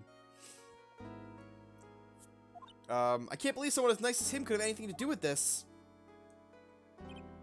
Well, in the time between the victim being poisoned and the police being called, the only person seen who had a chance to do anything was Mr. Armstrong. There's no one else. You're the only one! I don't have my button up. I always forget to have my button up. Understand the power of understand. Wow, that looks weird. Now I understand. Mr. Armstrong he wouldn't set me up, would he? He would. What do you know about Violetta? Alright, nothing. Got it. Glenn. What do you know about Glenn? That's the victim, isn't it? That day was the first day you saw him. Insect Glaive is pretty easy mode. Your plan is to pick up Hammer or Lance. Lance is fun. Lance is much better with the Clutch Claw. Hammer is great. I have actually my Hammer pin right here. I got some pins for Monster Hunter when I was at PAX, and I got my Hammer one here because I'm a Hammer main. I can teach you anything you need to know about Hammer. I have played I have played that for the majority of the story. I just happen to be the waitress who served him his coffee, that's all. Caesar's a computer programmer. I'm useless with computers, completely hopeless. I don't know any computer programs. Didn't she mean programmers? She doesn't know any computer programs. All she uses is just not even Word. She just stands there. She just like yells out loud until eventually the speech to text activates. Is there anything about Mr. Kudo's testimony that stood out as odd to you? Actually, yeah. The fact that he was even testifying to begin with didn't quite... Well, when I took over the coffee at the victim's table, there was no one across from him, because there was another customer in the restaurant. You know already, it's Victor Kudo. But I can't really say it was an old man. You'll definitely give questions when you give it a try. Like, that's heavy, but what's more mobile than Greatsword. Yeah, Hammer is more about, like, you don't get as many, like, big, meaty hits. You get a lot of, like, middle-level damage hits. But, Lance is really fun with the Clutch Claw, because the Clutch Claw counter is stupid good. Then again, you need Guard Up with the Lance, because you don't really need Guard Up, but, like, Guard Up is funny. If you don't know what Guard Up is, it lets you guard beams, which just negates a lot of mechanics, because you can just hold your shield up for, like, literally anything. It's a really rare gem, though. Middle-aged man. No, age isn't the issue. The other customer was a woman. A woman? Are you sure, Maggie? Well, I'm not 100% sure, but I think so. What does she look like? She was sort of creepy, cackling laugh. Clutch Claw is, and at this point you're too... so if you open up your Slinger view and then press circle, you should have Clutch Claw. If you use a heavy weapon and hit a spot, it'll weaken it, making you do more damage. If you have a light weapon, it spawns Slinger ammo. If you Clutch Claw to a monster's head and do a flint shot, which is right trigger, you shoot them into the wall and they fall over, and you can smack them for a bit. And a lot of weapons have their own Clutch Claw unique mechanics.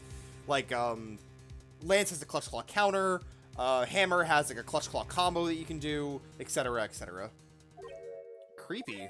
Cackling? Well, what if I just show her freaking Wednesday Addams? That not be enough? Okay, well... What about Lisa? You know about Lisa? Okay. I mean, I kind of presented you with the profile of the girl that we were just talking about. Alright, Maggie, you're worthless to me. Let's check the kitchen again. Nope, okay. Did I actually get any new evidence?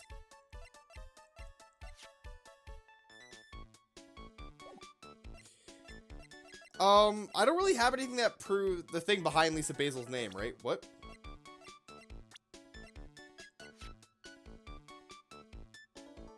Absolutely not a robot, or was it, do you mean like in here? Do you mean this big fan sticking out of the ceiling? The name pun? Lisa Basil. Like Basil? Like, is it also a palindrome?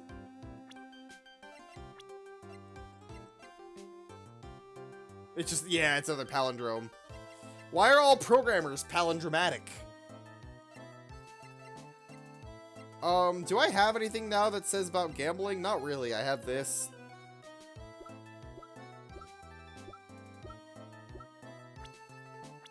Well, maybe it was the CD, because on the sports page, he was like $100,000, maybe?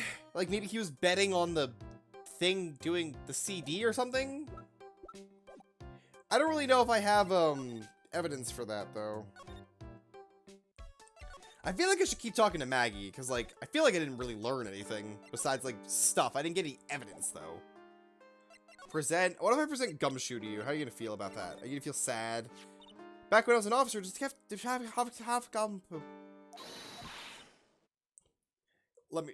I will let you know if I get lost. I want to not get stuck on the freaking investigation for half an hour again today. Today I was the one who had to look out for him, trying to incriminate me the whole time. You gotta remember, Maggie, Gumshoe's a detective. He's got a job to do. My old boss. I thought at least he'd be on my side. He was on your side. You can't fool me. I saw him in court today.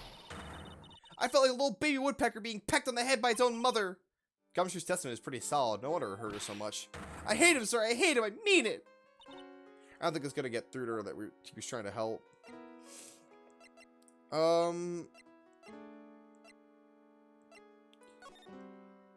It's confusing to me that, like, I was able to present that, and then she was like, oh, him, and then but if I try to present the girl, then it's like, oh, ha, Yuki, I totally have never heard of her before, ha ha ha. What do you know about this? Nothing. What do you know about this? Nothing, okay. What about yourself? No matter what happens, something or other. You're always so positive, aren't you, Maggie? Macho Maggie Bride, they say. Oh, I did this yesterday. Yeah, okay.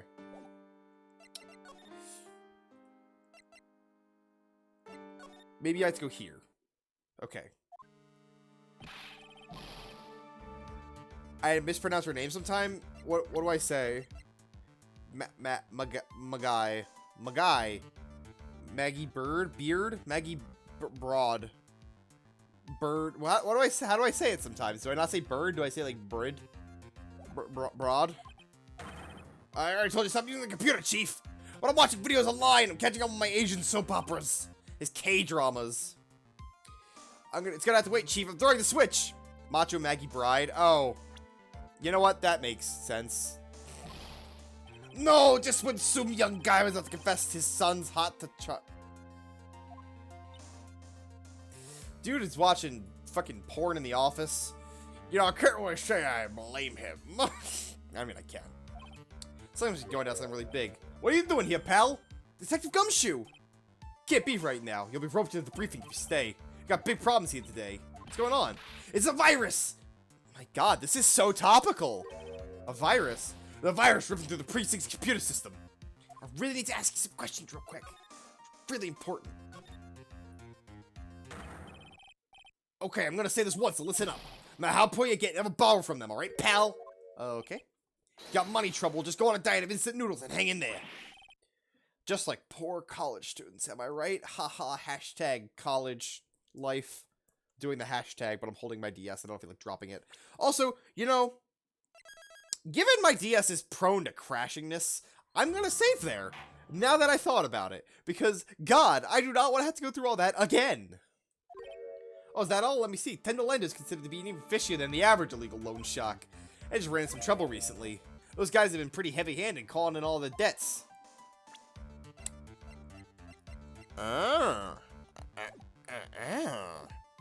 Really? Don't poking your nose around the business, pal. You're really upset. You'll regret if you upset that lady. Yeah, I get the picture. Hey, wait. What did you just say? The lady? Who's this lady he's been talking about, Nick? Better find a way to story with this lady. Oh my god. Literally, I want to just shove Violet freaking Wednesday Addams down everyone's freaking throat. That's the girl who works over at Tender Lender. You want to stay away from her, okay? I mean it. She's bad news. She gave me coffee. I had the runs later that day. She does look kind of unforgiving, doesn't she? That should be the least of your worries, pal. What? Her name is Viola Cadavarini. Violet.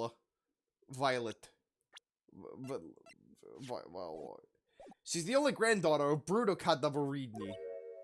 Bruno Cadavarini? Do you know who that is, Nick? Never heard of him. Bruno Cadavarini's the mob? I fucking skipped past it. I hate this game that sometimes with how that works. Here, you know what? I'm gonna turn the camera down because I'm leaning down. So no, that's weird. You don't get crotch cam, not today. That's a separate website. That's Pooh's joke. I stole it. Haha, my joke now. We can't touch them. They're too powerful with the police. But if you think of taking them on, aren't you? Whoa. He hasn't made that joke in a while, actually. Because I watch pretty consistently. But I remember he used to make that a lot more. I think a lot of people were asking for, like, you know, haha, shoulder. No, I don't remember ever saying I was going to. I better have some info about Gumshoe with his family.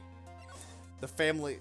Don't mess with the Yakuza? Yeah, never mess with the Yakuza, the Yakuza, or the Yakuza. Or the Jacques, as it were. I guess Phoenix is the Yakuza. Or the Mafia. Yeah. But didn't you know that the Mafia was the one who did something? I don't remember. There was like some story that people try to like throw around that was like, the Mafias are good guys, and everyone else like, no. I'm sorry if they're not. Who are they? They're a bunch of scary people, that's who. They're a cop and you're scared. What's that about? Trust me, it doesn't matter if you're a kid or a cop. These guys are scary. They got some serious clout. They got the clout. The clout chases. Can't touch them. They got too much moolah. Moolah, as in... They pretty much control all the cash in the city's black market. Black market, huh? That includes Tender Lender, I take it? Sure. No one says that the Bruno Cadavarini. It's really hard to say that, because it's like a lot of syllables and it does not flow very well. I mean, no one. Interesting. So Viola's the granddaughter of some mafia boss then? Yeah, and everyone knows how much Bruno loves his little girl. She means everything to him. So how does she end up at Tender Lender? I don't know, pal. But I heard she and the boss at Tender Lender are pretty tight. They're lovers. Self-proclaimed. That's what it said in the file I read related to Maggie's case. Can I have it? Can I have that? Can I have that? Can you give that to me, please? So what exactly is a computer virus, Detective Gumshoe? I don't know. What? Look, I just go with the flow, alright, pal? The computer says Trojan horse detected. And I look outside, and there's no horse, man. There's no horse, pal. I looked all around. I don't see no Trojan horse. Yeah, I thought detectives were supposed to be somewhat knowledgeable. What's that face, pal? You think you know what a virus is? Well, Nick, do you? A computer virus, sure. I mean, it's only in simple terms, of course. You know everything, Professor Nick. Yeah, I'm gonna call you Dr. Wright from now on. That's disingenuous. Don't call someone a doctor unless they have a doctorate. Not knowing what a virus is in 2019. Not knowing what a virus is in 2020. Hashtag Omega lol. Why are you feeling you're making fun of me? Alright, fine. I'm no expert, but I can at least explain the basics.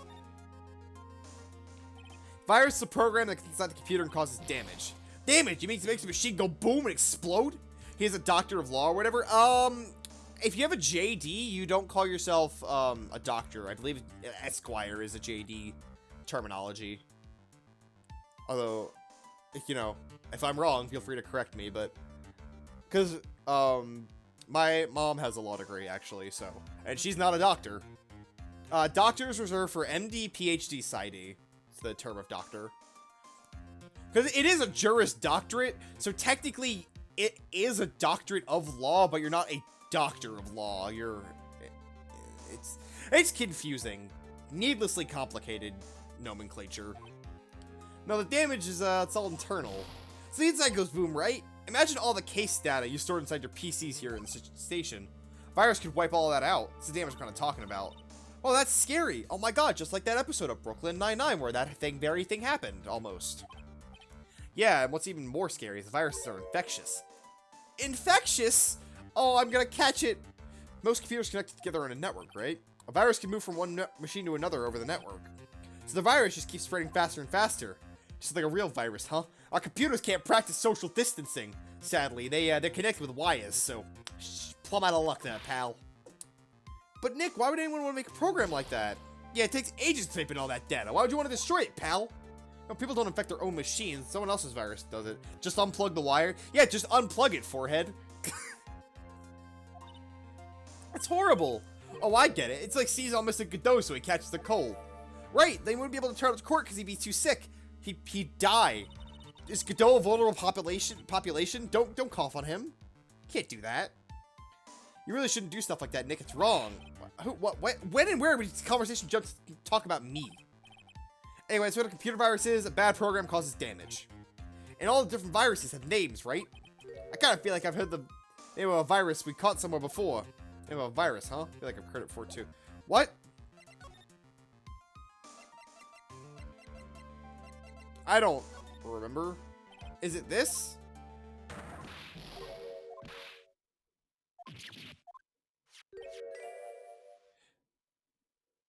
Oh, wait, no, that was actual dialogue. Shit, I'll have to, you know, I'm just gonna speed through it.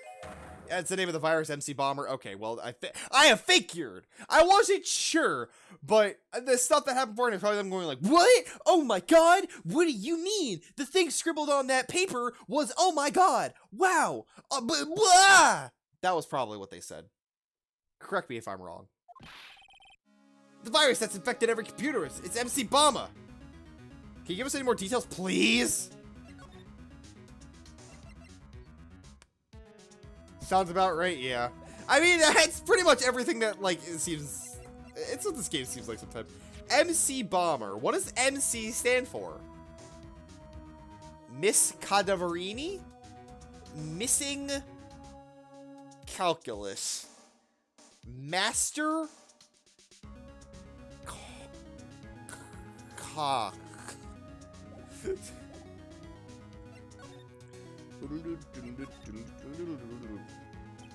We already knew about the MC Bomber virus from a while back. A group of criminals issued a series of demands to the head honchos of law enforcement. They threatened to release the virus if the demands weren't met. Who are they? I don't know. What does Eternal Blue or the Wanna and Wanna Cryptor mean? Probably meaningless. Maybe. Well, Eternal Blue is probably blue screens your computer, if I had to guess. Keeps you from using it, right?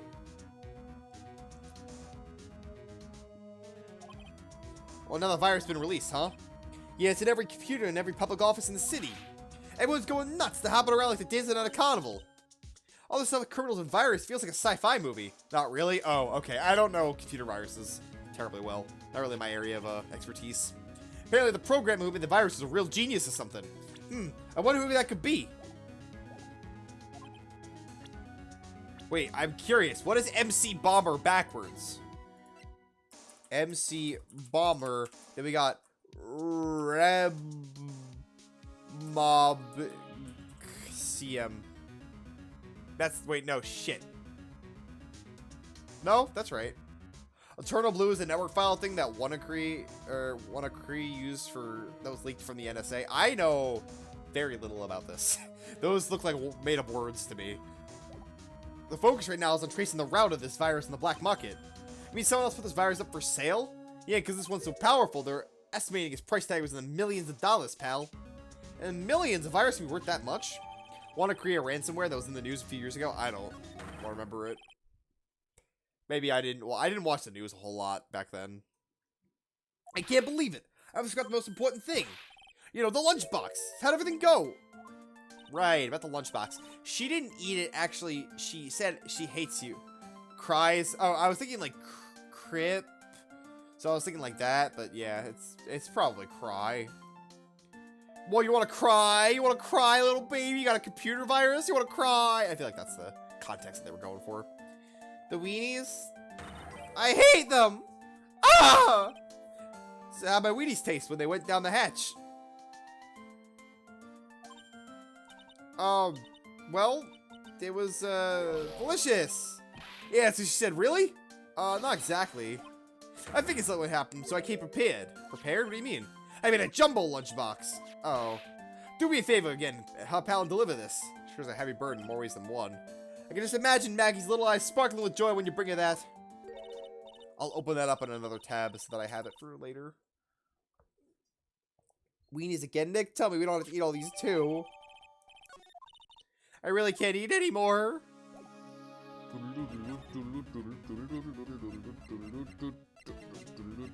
What if I set the weenies on fire?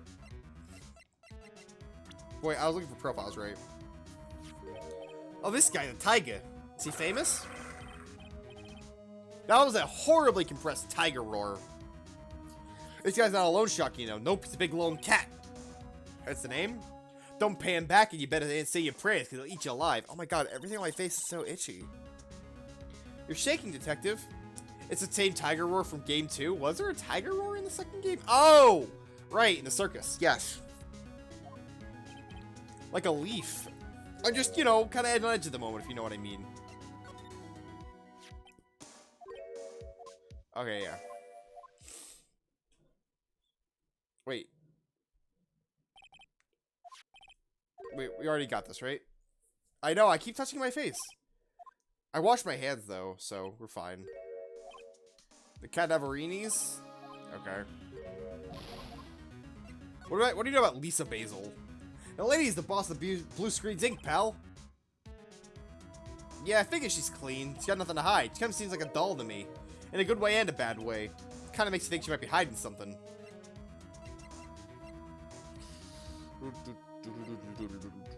What about this dude? What do you feel of him? You know, in all my years, I've never seen a witness who was that confused before. Yeah, you look pretty confused by his testimony. I'm thinking, it's old guys, I like him and all, but... He sounded like he was pretty sure about what he saw. Yeah, it's the impression I got, too.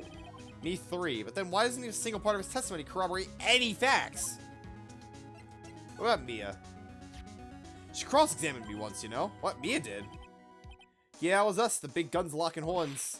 Witness versus lawyer. It was a battle of cunning tactics and tricks. The witness shouldn't play any tricks. She should just tell the truth, my man. Can't believe she's gone. Okay. Alright, what about this? You know what the chef said to me? Ooh la la, your body's full of toxins in this bottle. Did I already? Okay, yeah, we already, Well, time to go deliver this box of Wheaties again. Oh, she's not here. You've only seen one case with Mia? Yeah, I was thinking about that. Well, I mean, how many cases did she do before Phoenix joined her? Like 2 or 3, right? Like 2 or 3 years of working, because he was in undergrad. A Juris Doctorate takes like 5 years, so she said like 7 years. Actually, no, JD's 3 years. I forgot that JD's are like weirdly short.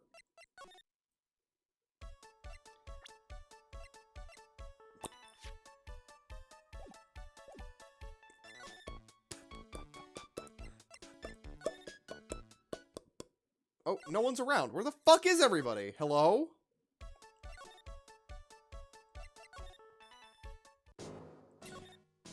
I suppose I need to show him some stuff. I don't like it.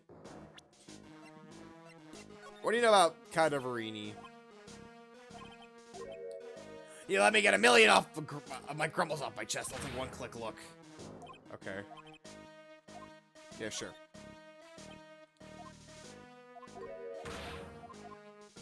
What about Violet? Okay, what about Lisa?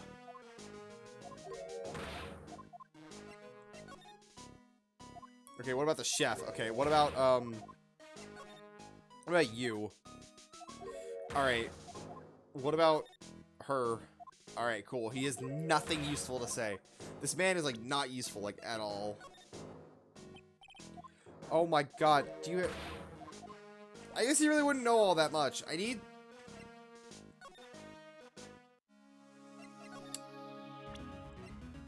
This is your grandfather. This man's grandfather, right? Carry a picture like that with you. You should watch your back. Thanks for the advice. The family's always watching me from the shadows. The family? I thought I saw something suspicious on the corner of the rug! One wrong move and you might disappear forever. Feels like Halloween, only a lot more real and a whole lot scarier too.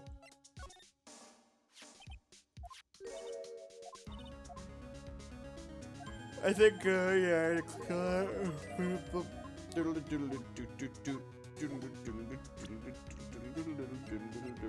what do you know about, MC Bomber?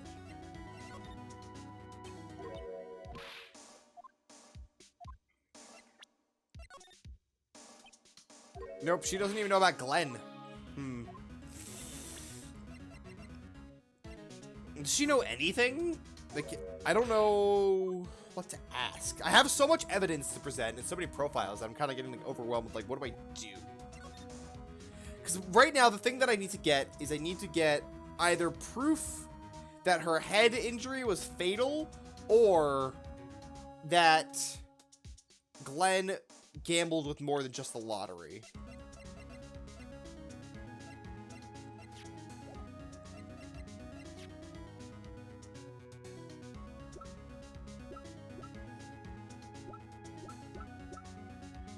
I mean, maybe this, because he got in a fight and he got his eardrum ruptured. Is that like a... Does that work? I don't really think it's a direct contradiction. It's more of something that I would present afterwards to be like, he got in a fight, dude.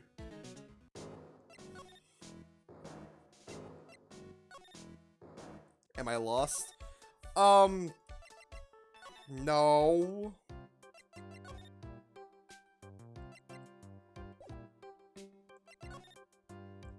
What do you know about, this?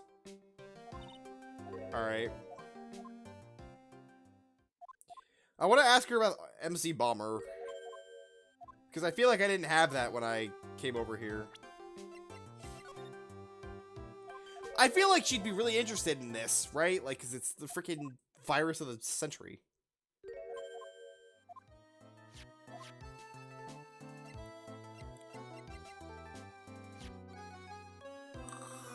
Maybe I could use these matches to light her on fire.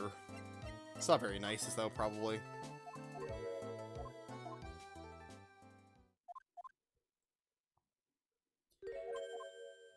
I feel like I want to, like...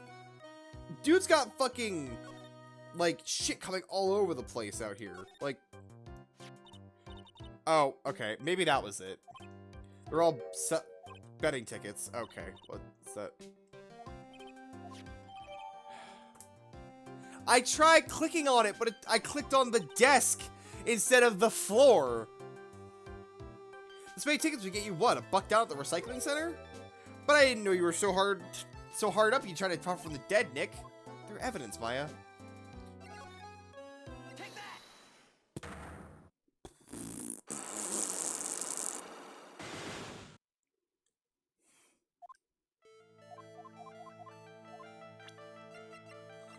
Oh, wait, no, shit! I think that was a lottery ticket!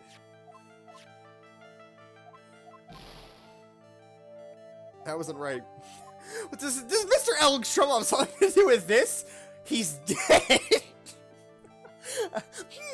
You know, maybe he has some problems, you know, being dead as one does. Take that! Lottery ticket, yes. Gambling habit.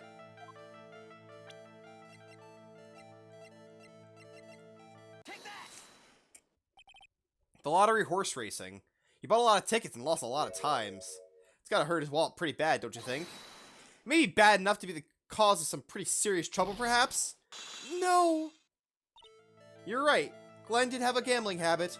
You good people must not follow his example, do you understand? Trust me, even if I wanted to, I don't exactly have any money to buy any. But if you win, there's no problem, is there? And Glenn had a winning ticket, didn't he? For $500,000. It's hard to imagine how he could have been in trouble then, isn't it? Shoot him. I like how when she does like this, it looks like she's like framing the Psyche-Lock. Psyche-Locky. Should have Mr. Elg won $500,000 in the end, but that was his first stroke of good luck. He was deep in trouble before that. Deep trouble? What do you mean? Take that! Mr. Elg met with someone the day he was killed.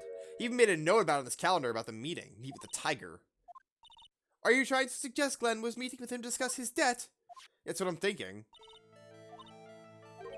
No program. Okay. Sure, I'll just... Take that! That's just gating you to make sure that you have the, profile for the tiger. Furio Tigre, aka the Tiger, is the boss of a loan office called Tender Lender. This is who Mr. Elg met with on the day of his murder. And the only thing about a loan shark we're talking about is his debt. Maybe they were just getting coffee, dude. You don't know.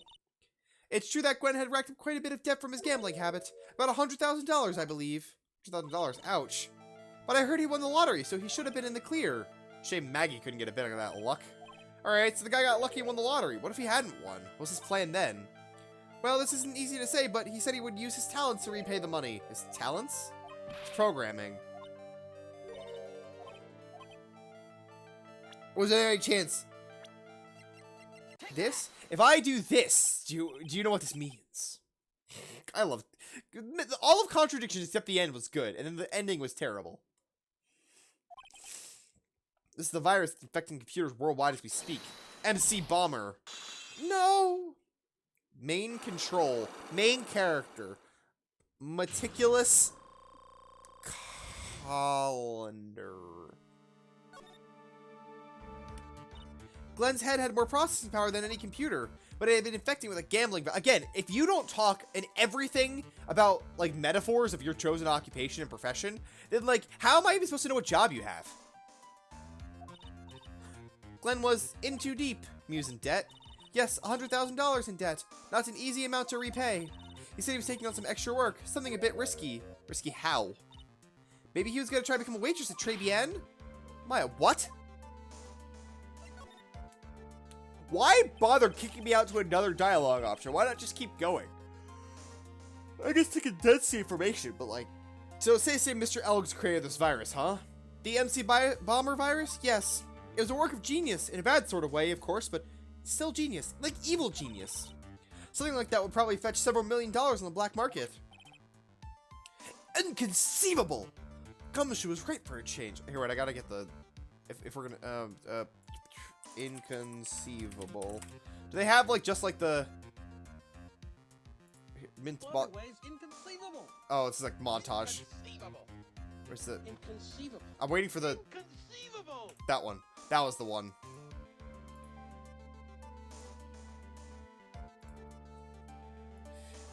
Princess Bride references are timeless. Yeah. Well, I forget, it's Vicini, right? That's how you said his name, because it's two Z's and in Italian you say that as double S. Because, like, Cazzo. Well, no, wait, no, in Italian you say, it's Vizzini then, because you say two Z's as like a TZ. Because in Italian, fuck is Cazzo, which is C-A-Z-Z-O. Which, if you've watched any of the Italian health ministers or, like, heads of state, recently they're throwing that word out a lot. Because, like, I saw like a subtitle thing of them, and they were like, "What the fuck are you doing?" And I'm like, "They didn't actually say that." And then there's just like, you know, Cazzo, and I was like, "Ah, he actually said fuck." Yeah, those are funny, but it's also kind of sad because like you have to like get violent and curse at these people to get them to follow basic guidelines. This date, December 3rd, that is marked on his calendar. That was his deadline for repaying his debts. I know that because I am his boss or something. Guess what we need is horse race tickets anymore. Throw him back on the floor? Use the trash can, Nick.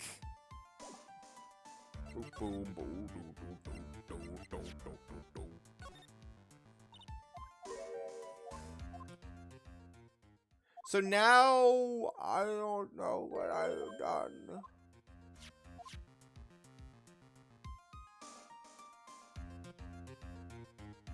Wait.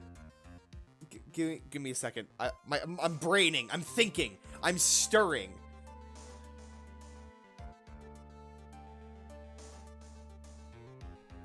Okay, I think I've got some of it.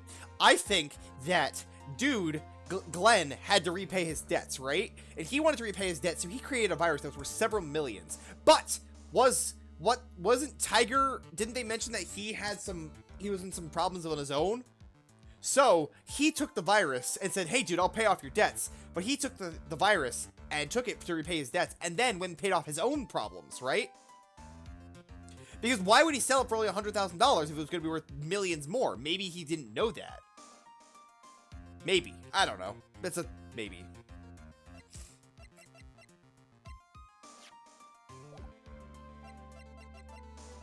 Maybe. What do you know about Gumshoe's lunchbox? Nothing? Come on.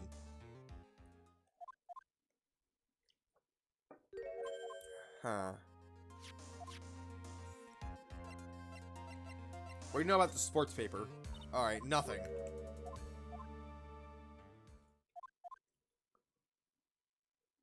Okay. Did I really, like, learn anything besides, like, this is potentially worth millions of dollars and the virus was made by him? Like, did I really get anything?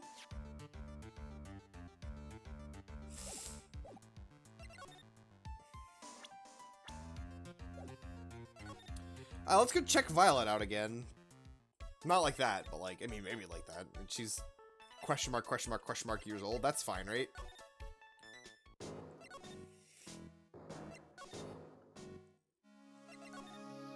Take that!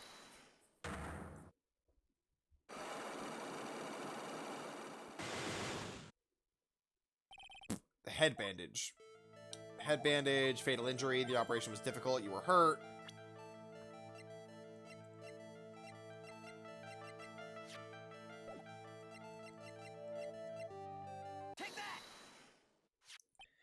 Car repair bill, accident. Bills made to the Cavaderinis. I don't think I introduced myself. Take that! Okay, I need to get her name. I know who you are, Viola Cadaverini. You sustained that injury in a traffic accident, didn't you? Happened about 4 months ago. I was driving in one of our family's cars when someone pulled out in front of me.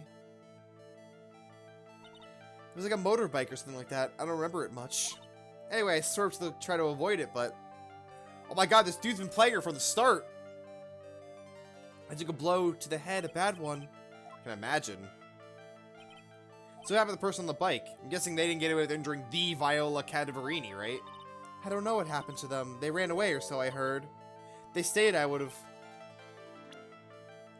Take that! Yeah, it was totally him. It was this man, wasn't it? He was the cause of your accident. It wasn't Don Tigre. I refuse to believe it. Clyde, the motorbike in my car, but Don Tigre isn't injured at all, is he? Sorry, Mr. Cat. Take that! Viola Cadaverini go brr. No, you can't just present evidence to someone and have them tell you the truth. Hi, Magtama go brr. Mr. Tigre rides around on a scooter, doesn't he? You'll notice the front wheel guard is badly damaged. Sick new meme reference. I actually think those are really funny for whatever reason, because there's a lot of like really good like video game related ones. Like there's one, there's been a lot for like Final Fantasy 14 that have been like I've enjoyed thoroughly. So I closed it yes by accident. Oh my god, everyone's talking. Wow. Wow, everyone's just talking. My god. I just saw a thing relating to Riku from Kingdom Hearts 3. I think I talked about how it's Riku's voice actor in Kingdom Hearts 3 sounded like he got a fucking shovel beaten over his head. You know the truth, don't you? This repair bill was paid by Furio Tigre. The Cadaverinis have known for ages who caused this accident, haven't they? It's possible, perhaps. Somewhere inside me I know it may be true. But Don Tigre still saved my life. The operation was complicated. It was very, very expensive. How much are we talking? So he wanted the money to pay back for Viola's surgery, right? So that's why he took the virus and sold it to money for, like, millions of dollars. After I recovered, Don Tigre told me he paid for the operation because he cared about me. I believe him. Really? But do you honestly believe that's true? Do you want to know what I think?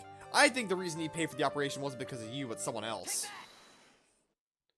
Perhaps I shouldn't be saying this, but your grandfather, Bruto Cadaverini, controls a lot of dubious cash, right? And you are his beloved pride and joy. Sure, I don't know exactly how much the operation cost, but you weren't the daughter of Mr. Cadaverini. Do you think Mr. Tigre would have paid the money? $1 million. Indubitably dubious cash. The head bandage. 4 months ago. A small loan of one... Man, I remember when that was making the rounds. Small loan of $1 million. I was in a traffic accident. That's why I needed the operation. When I woke up, they told me it was nothing serious. Simple procedure. Oh, really? Well, I guess if she recovered in 4 months, it couldn't have been too big. It said the operation cost $1 million. Dude, you know what? This game does take place in America. Sick healthcare burn. Speaking of burn... That's voting. I don't know. Vote whoever you want. No politics in here. I'm allowed to espouse my politics, but you're not allowed to espouse yours unless you agree with me. I am the dictator of this land. $1 million in compensation. Compensation, huh? It's the underworld lingo for paying money to settle a score. Basically, pay or get some serious trouble. But $1 million bucks? This has to be related to a poisoning case somehow. I want to believe him. I want to trust what Don Tigre said. He said it had nothing to do with my grandfather being Bruto Cadaverini. I wanted to believe he helped me because he cared about me, not because my grandfather. Oh, she's crying. But I knew that wasn't really true. I'm sorry. What he did was to get the money. It was evil. He said it was all for me, so I helped him. You helped him? What way? Here, take these. Medical papers. I'm Bruto Cadaverini's daughter. He had to pay compensation. He was made an offer he simply couldn't refuse. Oh.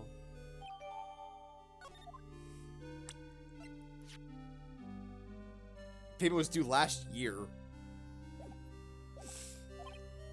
It's inexcusable. There are two things I consider inexcusable. Poisoning and betrayal.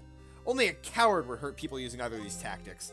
Well, then you must have really hated What's-Her-Face from the earlier part of the thing. Or your old girlfriend. Oh, wait a second. That makes so much sense. That's what... I get it. I get it. So smart.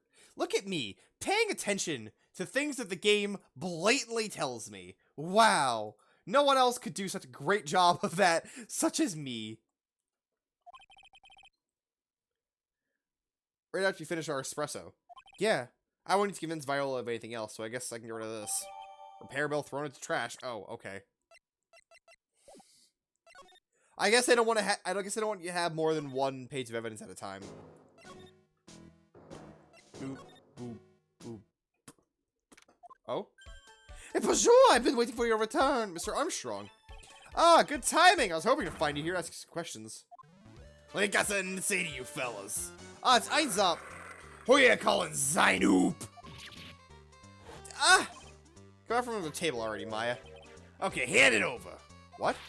You just want to play games with me? I'll recommend that. The medical papers, now! I think he wants Viola's Cadaverini's papers back. You mean this? The $1 million medical papers? Miss Cadaverini trusted you. That's why she said that she helped you. Forget about it. That girl's dumber than an eggplant. You want to know what's sad? I tell you what's sad. It ain't only her face. She thinks she's got power because she's Bruno's little girl. Now that's sad. I can't let you have these papers. Tomorrow in court, I'm gonna expose what you did to get the $1 million you used to pay this off. Are you crazy or something? I don't care if you want to give it to me or not. There's two of us here. You got that? Two. Oui. Mr. Armstrong? Forgive me, Dassault. I cannot argue with him. Is he beating me up? Ah! That really hurt. Is that all you got? I'll be taking those papers now. Armstrong, get that lighter. Wait. Don't take it too hard, Phoenix Wright. That was so stupid. I shouldn't have let my guard down. Those maple cables were vital evidence. Hold it, pal. Gumshoe! Detective Gumshoe! Detective? You think you're gonna stop me, copper? Beat it! Whoa! Come on, Gumshoe, keep it together. You guys get out of here, leave this guy to me. But, go on, pal, and take this. If you get hurt, who's gonna look after Maggie, huh? Oh, he's throwing himself on a sword. Thanks, Gumshoe. Wait, Nick, don't leave me behind! He's under the fucking table still. Maybe you shouldn't have hit him with the table. If I get even with that guy, I'll get even with him in court tomorrow. Tenderlander's going down. What am I gonna do with Maggie's? I guess I gotta give it to her after court. It's gonna be one of those things where it's like, but Mr. Gumshoe don't care about me at all. Present evidence saying yes, he did. All right, moving on to the case. We're you know, a little. It's only 2 hours currently. I might actually go pee real quick. What's something I can keep in the background? A WannaCree ransomware attack. Here you go. We'll just here, let me plus browser new Wikipedia. Okay, ignore that. Okay. Here you go. You can read this while I'm gone to go pee. I can't scroll, so you're stuck with just the top part.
I didn't actually read any of this. So, they said that North Korea did it. Nice.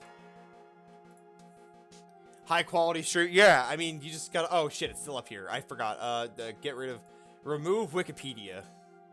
Yes. There we go. Good morning, Mr. Wright. What? Why does this like feel weird now? All of a sudden, I like had like the perfect positioning earlier. I was like perfectly comfy, but I messed it up. Good morning, Maggie. So what's gonna happen in there? Yesterday's session didn't go so well and ended on a giant mystery. It's true. We still haven't solved a single part of it yet. Are you okay, Nick? Yeah, of course. I saw that. That flash of doubt in your eyes. No, it wasn't doubt. It was, determination. You, the chance that Maggie Bird might die fills you with determination. Play Rude Buster. Did they say determination in Deltarune? I can't remember. Also, when's Deltarune Part 2? Come on, Toby. I know you've been busy, like, doing tons of work, like, putting Sans in Smash, and working on Little Town Hero, and doing music for Pokemon, but, like, just finish your game already. Come on, you're not that busy. God. It'll come when it's come. Deltarune's main theme is X shines within you. Oh, okay. It's been, like, a year plus since I played Deltarune, because I played it on the day it released. I finished it. It was great. So good. It's nearly time, Maggie. You better get ready to the defendant's seat. The power of fluffy boys. I remember that now. Yeah, with whatever fucking Azrael child is, the name Ralsei. Yeah. Hey, pal. Oh, hey, Tick Gumshoe. Quit stressing Maggie out. She doesn't need that. How do you know she was stressed? I was watching through the doorway. Oh, you look like you lost the case already. Show a bit of confidence. I literally got into a fist fight for you, pal. You better pay me back. Oh, this'll help. Not in a million years, pal. This poison you gave to me like 2 days ago or yesterday? It showed up in Trabian's kitchen. Yeah, we remember. I trust that you guys remember that things happen. We finally got the analysis back from the lab. So, what is it? Is it the poison? I'm afraid not, pal. It's, medication. So it's the guy's ear medication? Yeah, for ears. Topical use only, apparently. For ears, you mean... Yeah, it's the medication Glenn Elk was using for his ruptured eardrum. What was his ear medication doing in the kitchen? They replaced the ear medication with a poison. So he went to, like, dab, dab, dab his ear, and inside of it was really poison. And then he put the headset in, and he jammed it all in there. What if they identified fingerprints? Anything on that? Someone screwed up, so they only had time to... Okay. Had time to analyze the contents of the bottle. Another hour and they might have gotten something on the prints, but it's gonna weaken its impact as evidence.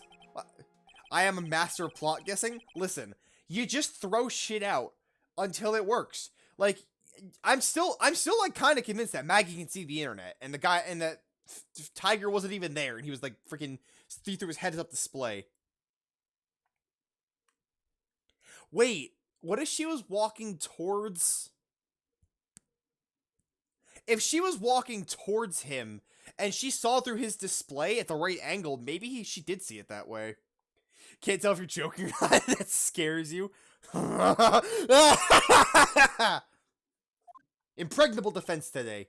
Oh, I bet he is thinking about it. Impregnable Maggie. I'm gonna expose that guy for what he's done. Or my name isn't Phoenix Wright. Well, his name isn't Phoenix Wright, so it's the joke. Haha.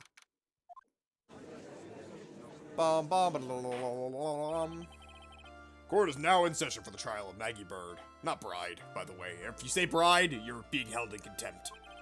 The defense is ready, Your Honor. Ready and waiting as always, Your Honor. There we go. I slid into it.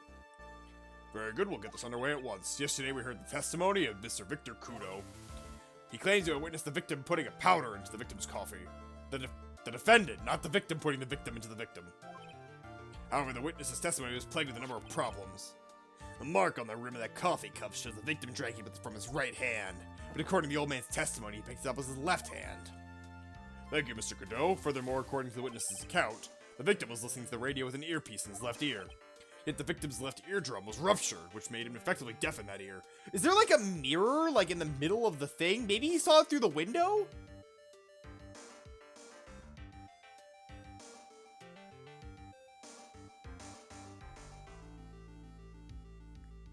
No, don't tell me.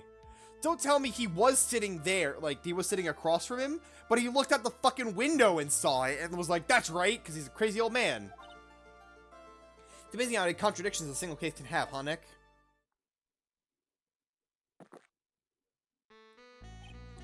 Ha! Allow me to enlighten you, Your Honor. The world, you see, keeps turning, and we must turn with it. You've lost me already, Mr. Cadeau. Don't let the mysteries of yesterday mystify you today. Only losers think like that. You gotta change with the times. Are you implying you've resolved these contradictions? You know the answers to these riddles? The old guy wasn't just throwing seeds in here, he's throwing us off the scent. And today I'll prove it. Okay. Witness 1. Oh, please, God. And you are... It's not quite as nasally, it's a bit deeper. Then you are... Gotta be a little sexy. Just whisper this. Just whisper this straight in your ear. This sultry tone. Bonjour everyone, I'm John Armstrong, the owner and the head chief of Le Très Bien Chanson. But art...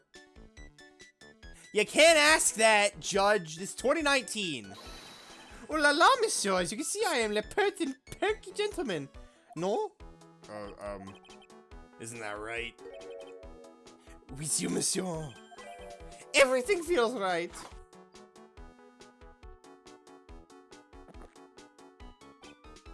Ha! It's totally unfazed. Doesn't anything intimidate this guy? Very well, your testimony, please. Please tell the court what happened that day at Trebien. Isn't it a good thing to ask someone's pronouns? Yes, but like asking, "Are you a woman?" is not. It would be more like, "I'm sorry, sir. What do you identify as?" That would be like a better way to, I feel like, do it than, "Are you a woman?"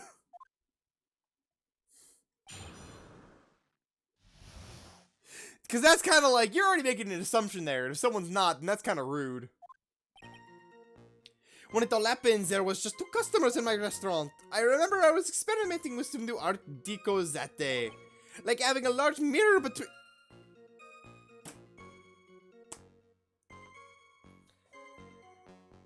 I was joking about the mirror! I was joking! I wasn't serious!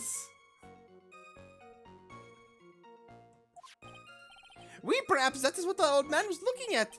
La couple of earpiece and the glasses, it would be seeing everything in reverse, non? A mirror? Oui, un grand mirror, la most enormous mirror. And suddenly the mystery disappears. Like I said, the world keeps turning, so roll with it. The mirror would have made everything appear back to front. That's way too early. What the fuck?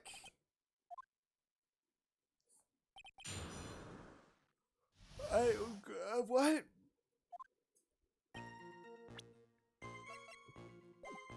Hold it. Hold it! I can't believe the freaking... Who are the 2 customers exactly? Of course, a lot of young men who died, and the other not so young man. The whole mirror thing just kind of fucked everything up if it was true.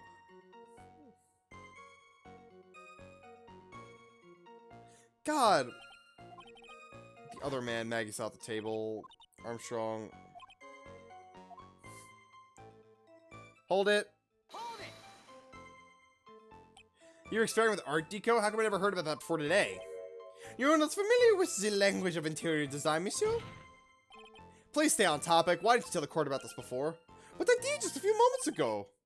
This deco you mentioned. Are you referring to some kind of decoction? No, art deco. It's a style of design, Your Honor. He's talking about interior design. Wall, ceiling, carpet, matching the drapes, you know, all that. Oh, yes, that deco. I was trying to achieve a more la feminate look for my restaurant. Deco is short for decoration, but he said decoction or something like that. Deco? Yeah, not deco. I think deco, because I think of like decal. I was planning the most bold remodeling of the interior. Hold it. Hold it! How big of a mirror are we talking here? Something about 4 meters wide and about 2 meters high. If 1 meter is about 1 yard, that's fucking huge. I was intending to install it on the ceiling eventually. The ceiling? Was there a mirror on the ceiling? I don't remember. Manon, but that's not to go through with it in the end. Decoction is an extraction or essence of something obtained by boiling it down. Huh. Makes sense because like tincture or like the kind of like sure makes me think of like medicinal stuff of some kind. Should I ask about the mirror? Yes. If you really had such a large mirror in the restaurant, someone would have noticed. But there's nothing about a mirror in anyone's testimonies. But you didn't ask, right? Oh, did it die? Did the stream die, or is that on my end?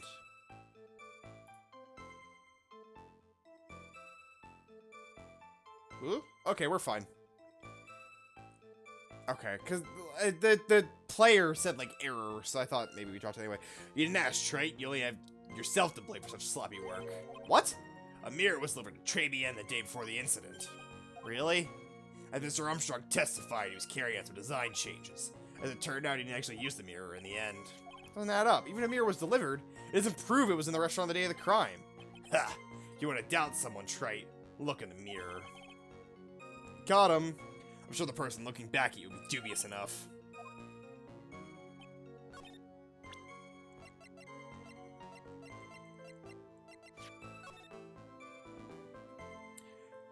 Well, this crime scene photo, there's no mirror there, right? Hold it. Hold it! Normally, I'd expect people to know the difference between a reflection and a real object. Normally, how does normality come into this? That's a lame trait even for you. Are you trying to say if something isn't normal, it isn't possible? Is that it? Or does that leave the porky-headed lawyer and the top-knot chick over there, and the ungodly cool guy with the mask over here? Well, trait. Ah, not the hair! I do not have a top-knot. Yes, you do. Lack of normality is no basis for discounting an argument. Bien logic is the one a day. Okay. Hold it. Hold it! Everything? We would have seen everything in reverse? Hey, Nick, we should take a sec to think about what old CD said in his testimony. How do you phrase it again? Wearing earpiece on the same side as the green thing of his specs. Yeah.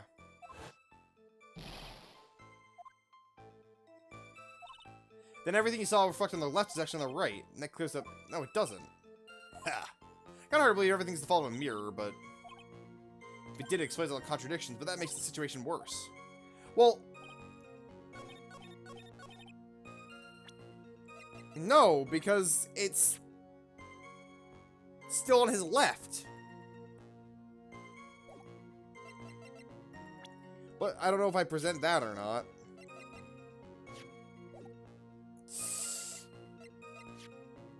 Why do I have matches?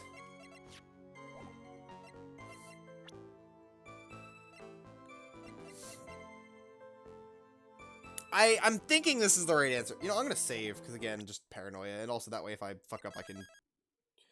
Does, Rosalina let you, like, restart the game, like, soft reset the game no matter what game you're playing, or does it restart the system when you do the thing?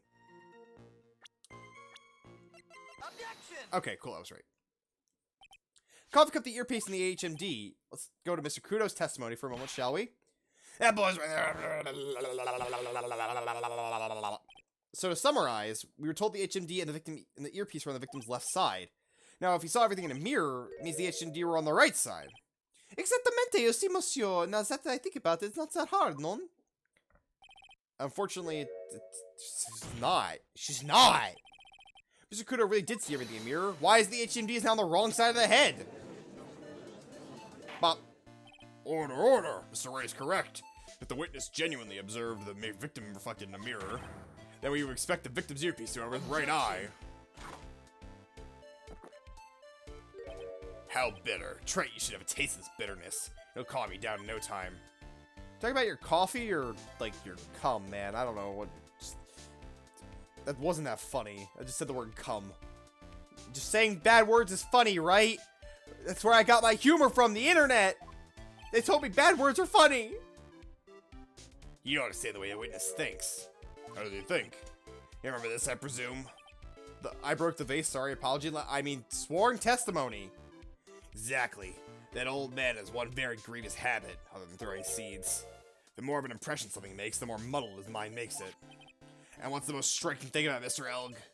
Clearly it's the victim's eyepiece. That's my point, the old man strikes again. Mr. Elg's HMD made a big impression on the old man.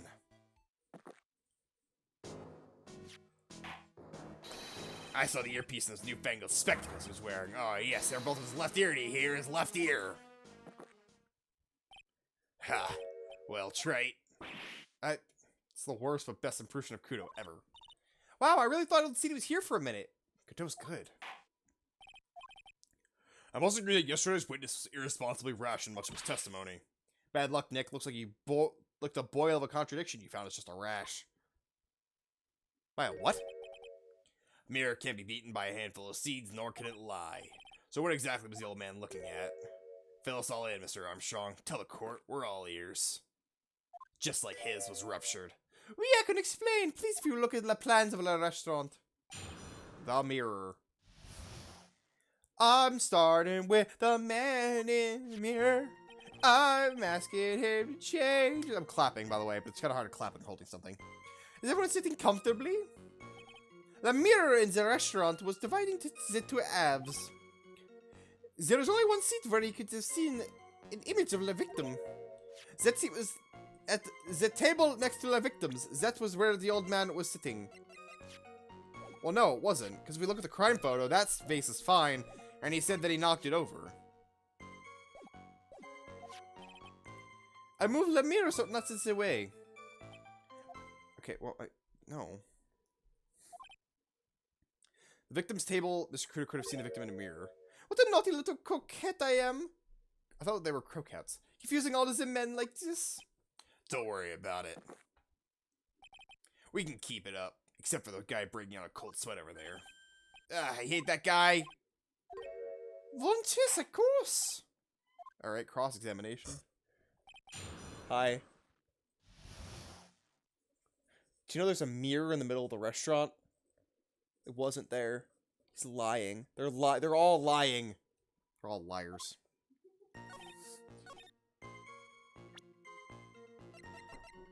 Objection! That one was pretty. I had that one right away. Your Honor, Mr. Kruto's words yesterday strongly contradict Mr. Armstrong's testimony. This letter of apology was written by Mr. Kruto, is it not? It's useless, but it's still testimony. Ha! I guess useless people are only good at identifying useless things. It's very important. It clearly contradicts this one, right? Take that! This piece of evidence contradicts the testimony we've heard, Your Honor. The crime photo. Yes. What shouldn't exist? Should not exist. Sounds like you're describing yourself, trite. Well, that's very rude. Oh my god. What in this shouldn't exist? Oh my god. Take that! There is one thing that was clearly demonstrated by Yestermoni's testimony. Yestermoni's testimony day. He broke the vase we were sitting in, yet, as the court can see, there's an unbroken vase on the table next to the victim. Why? Because Mr. Kruto was not, in fact, sitting next to the table next to the victim at all. Don't be an idiot, trite. It's impossible. The seat's the only one Kruto could have been in from the victim's reflection in. Because there's not a mirror! Your testimony, Mr. Armstrong, is an elaborate lie. Mon Dieu! I don't like this character. I don't like Armstrong. Just because, like, he's... I don't know. I feel like it's a bit product of its time, you know? Don't try to confuse the court, trite. Obviously, the witness cleaned up the vase while the police were taking the time to get to the crime scene. He put it back together? Mr. Armstrong testified his own words. I did not touch anything else except the mirror.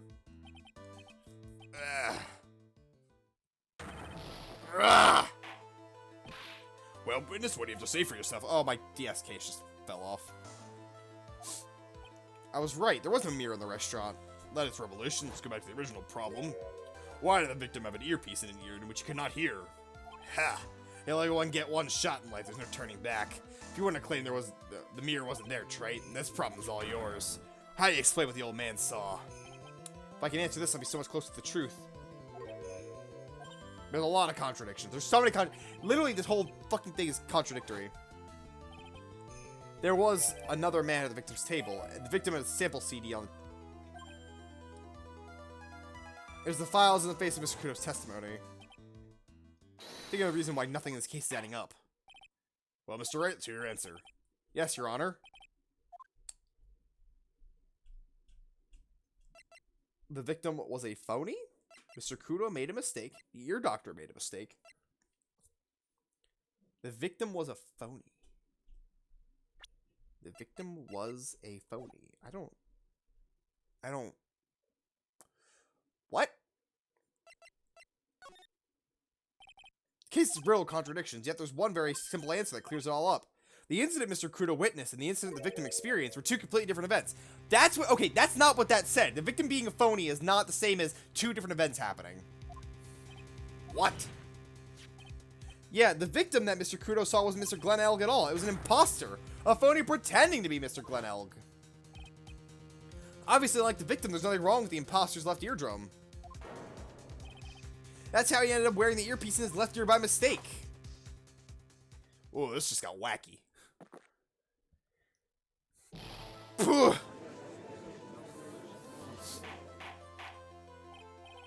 Order in the court. Settle down or I'll clear the courtroom. Quiet, Gramps. Why don't you clear out of here, huh? What did you just say? Fucking judge getting pissed. Trade, are you saying that what Mr. Kudo saw was a setup? Yes. Someone pretended to be Glenn Elg and acted out the whole coffee poisoning, all for the express purpose of creating a witness out of one Mr. Victor Kudo. Get real, Trey. Why would anyone want to do that? Isn't it obvious? The thing Mr. Kudo was most insistent about his testimony was... Someone put the thing in it, yeah.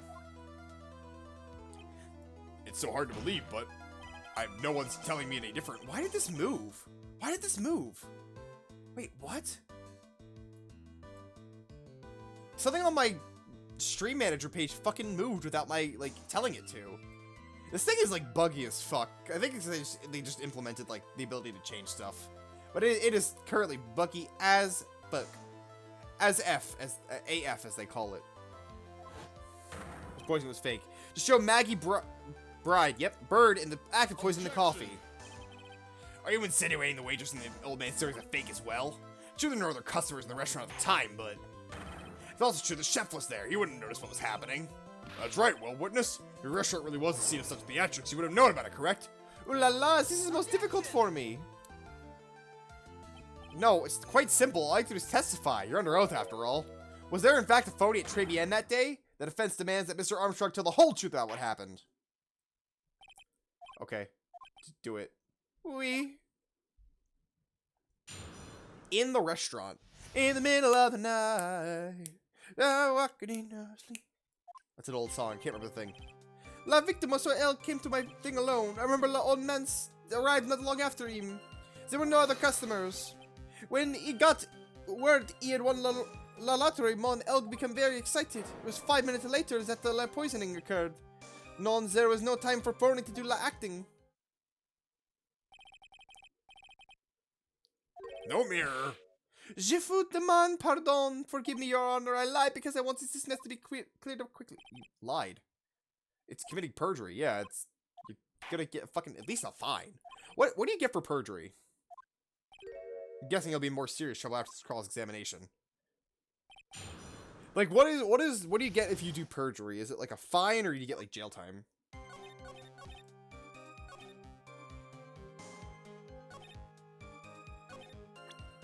Well, that doesn't match up, but I don't think I have evidence to prove that.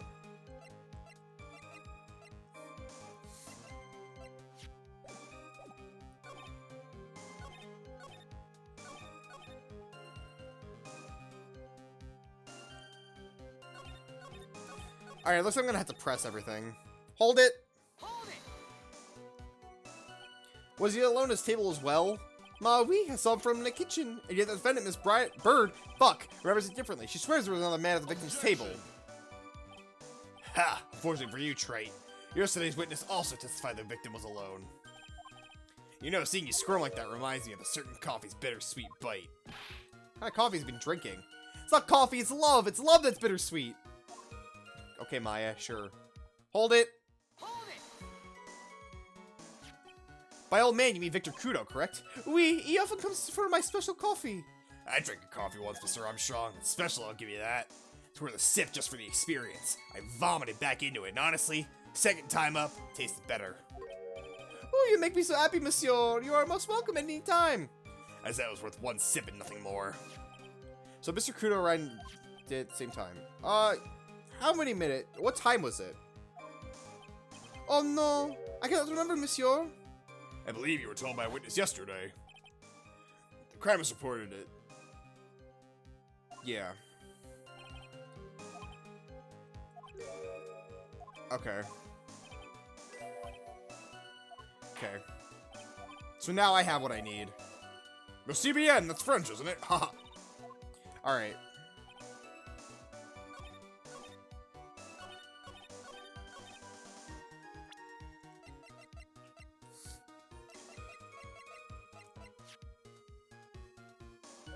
I don't know if I have, hold it. Hold it! I don't know if that's enough quite yet. I think I might need another flag. Did you see him? No, I was in the kitchen, but I heard him. I remember him shouting, "Yes, F $1,000,000!" Presumably the defendant heard that too, correct? Maggie? She looked like a poor little frightened dove. What about Mr. Kudo? The old man choked on some bird seeds that got stuck in his throat. Hold it. Hold it! It's probably gonna be like, what time did the poisoning happen? Like, he's gonna, like, add that in. And what were you doing at that point? Without any customers, you must have had time to kill. I'm a multi-talented woman, monsieur, but okay, whatever. Sorry, what do you mean? There is renowned chef John Armstrong and the tragic poet Clarice Armstrong. Clarice? Oh. I was writing a poem, an angry tale of a chef in $500,000 in debt cooking for a man who won $500,000 on the lottery. It was called Pourquoi, it means why. Perhaps I could recite it for la court. Please don't. Hold it. Hold it! I think I have the evidence for it, and I think I know where to do it, but I'm not sure. You mean contact the police as soon as the incident occurred? I asked the old man to call from la payphone. By your own argument, Trite. The purpose of this phony victim's performance was so that the old man would see it. In other words, once the incident occurred, the opportunity would completely disappear. It seems the shadow of the doubts has been lifted, Nepa. Nepa. So was it? Okay.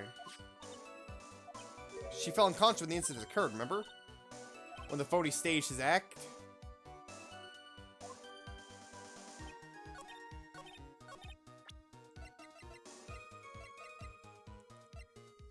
Objection! Okay, cool. Nestpa. Nestpa? God, I don't like French. I'm afraid I finally got you, Mr. Armstrong. Quoi? What do you mean? Time in question, he was listening to a show called Millionaire Radio. Nestspa. Nepa. What if I say Nepa? Sounds like a freaking catnip. Each week they announce the winning number in $500,000 lottery. Wheeze, that was the show. That must be the show Mon Elg. What? Whatever. I consider probably testimony, Mr. Wright. I wonder. Hey, he came after 2. The show's at 1. You're fucking wrong. You're lying, bitch. I know it was the time because I just finished serving the lunch menu. Get to the point, Trite, if you have one. The show's at 1:30. It lasts for 10 minutes. The victim made noise. And yet, I don't believe his cry of joy could have occurred after 2 p.m. Because the show had been over. None. The victim we've been told about has done nothing but the impossible. Listening to an eardrum with a ruptured eardrum, catching a show that was already over, there's only one conclusion you can draw from these facts. The victim was an imposter acting at the poisoning 30 minutes after the real murder. Yeah, there were 2 Glen Elgs in Tram the end that day. The real Glen Elg dead, having been poisoned by the real killer, and the phony Glen Elg acting out the witness for Mr. Kudo to witness.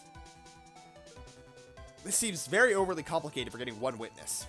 Certainly seems that way. If that wasn't the case, how could you explain the time discrepancy? Quite a performance, Trite. You were almost on a roll. But sadly, you lacked a rock-hard foundation of rhythm to build your song. What is this, Music Theory 101? According to your imaginative theory, it's now just after 2. The phony Elg's forming a play for the benefit of Mr. Kudo. How do you explain that where the real Mr. Glen Elg is? I don't believe I have to spell this out for the court. However, at that time, the real Glen Elg was already dead. Certainly obvious. Objection! Where's his body then, dipshit? Thank you, Mr. Trite. Exactly what I was hoping you'd say. Now, I presume you can prove in the theory of yours where the missing corpse went to. Missing corpse? In the kitchen, right? Because that's where his medicine was? There was only one other customer there. That customer was the phony Glen Elg. Where the killer had the body of the real victim. Ah, you got me there. In the kitchen, maybe? Prosecution is a valid point, Mr. Wright. Theory set up examination by the court. I'm also going to save again, because I'm always paranoid now about my DS crashing for no reason. Where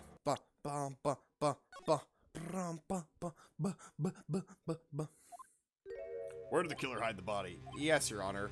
No conjecture, Trite. Let's hear some facts for once. Show the court of a piece of evidence that proves where the body was hidden. Evidence? What's all this intense pressure in here all of a sudden? Thought I had him with that contradiction.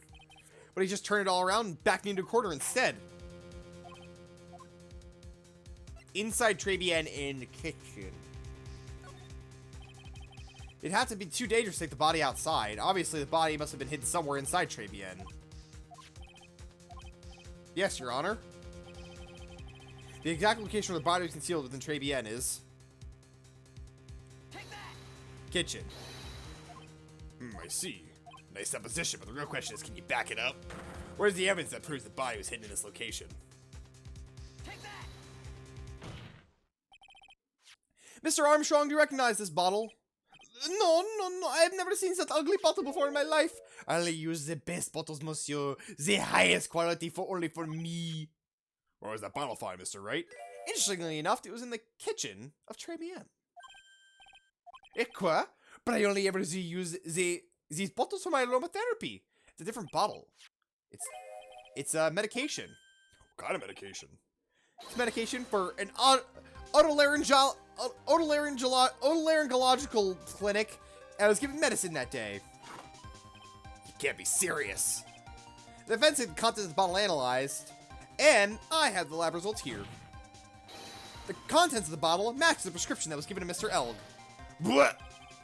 Glenn Elg's murderer hid the body in the restaurant kitchen, at which time the bottom fell out of the victim's pocket. Mr. Armstrong, when the incident occurred, didn't you say you were in the kitchen? Mon Dieu. Yes, you know what I'm saying, but it was you who hid the body. You're the only one. I don't think I had that sound clip.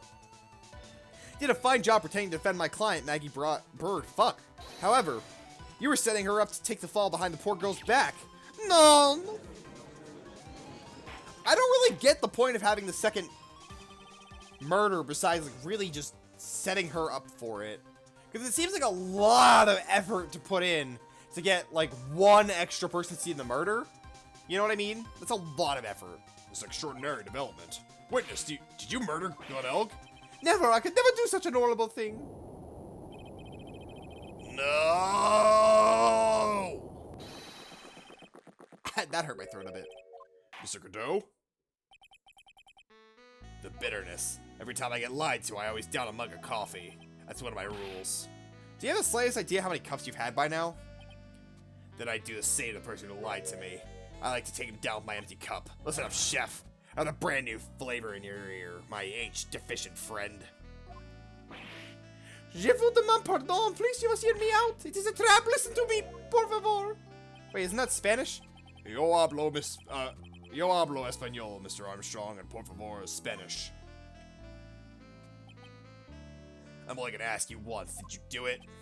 No, absolutely none. Let's hear it. You got one shot, right, Gramps? Witness, the court will permit you to make one final statement. If you lie under oath again, Mr. Godot's coffee mug awaits you, as does my gavel. And my axe! Sick reference. What do these always say in the movies? I got a bad feeling about this. Final testimony, Mr. Armstrong. The confession. It is true, I hid the body in the kitchen. A man forced me to do it, I had no choice. I had to go with him because there was a reason I could not refuse. But I did not kill him, I swear you must believe me. Well then, you're saying there was more than people in there. You were forced by who? I cannot say or I will be erased. Try a different question then. When Mr. Elg died, was he really the only person at that table? Zed was. Oh, finally. Zed was another man. I knew it! Maggie was telling the truth. There's just one more thing I need to do. I gotta break this guy and get him to tell us the name of the real killer. The confession. I gotta imagine, like, I'm thinking about this, like, Ace Attorney speedruns can't be terribly interesting, right? Because it's not like with Dangan where there's, like, mini-games to do, at least, where there's, like, tech. Like, this is, like, literally you're just scrolling through. Like, I really can't imagine them being terribly interesting, unless there's, like, some crazy speed tech that I don't know of, like, doing like that.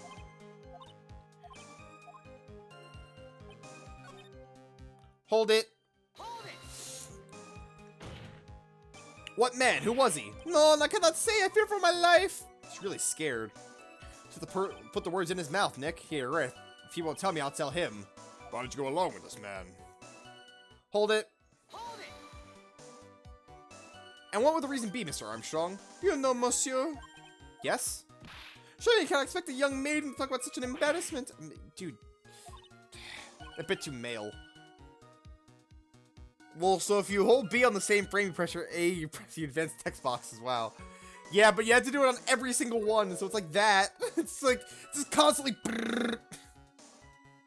prove it with evidence. Hold it. Hold it! So, you were claiming all you did was hide the body, is that correct? Oui, that's right. You must tell the court everything. The identity of the man who ordered you to do this. Hold it. Hold it! Did you carry the body by yourself? Oui, I carried him and I carried Maggie too. Maggie, too? When she saw the victim collapse, she fainted. I could not leave her there. Why did you hide the bodies? Like, No, you can't just skip over the text box without enjoying the game. Text is literally all that it has for it. Don't speedrun. Haha, Ace trying to go brrr. Like, this isn't a contradiction. Like, this is just proving. This is presenting evidence. Hold it. Hold it! Reason B. Okay, yes.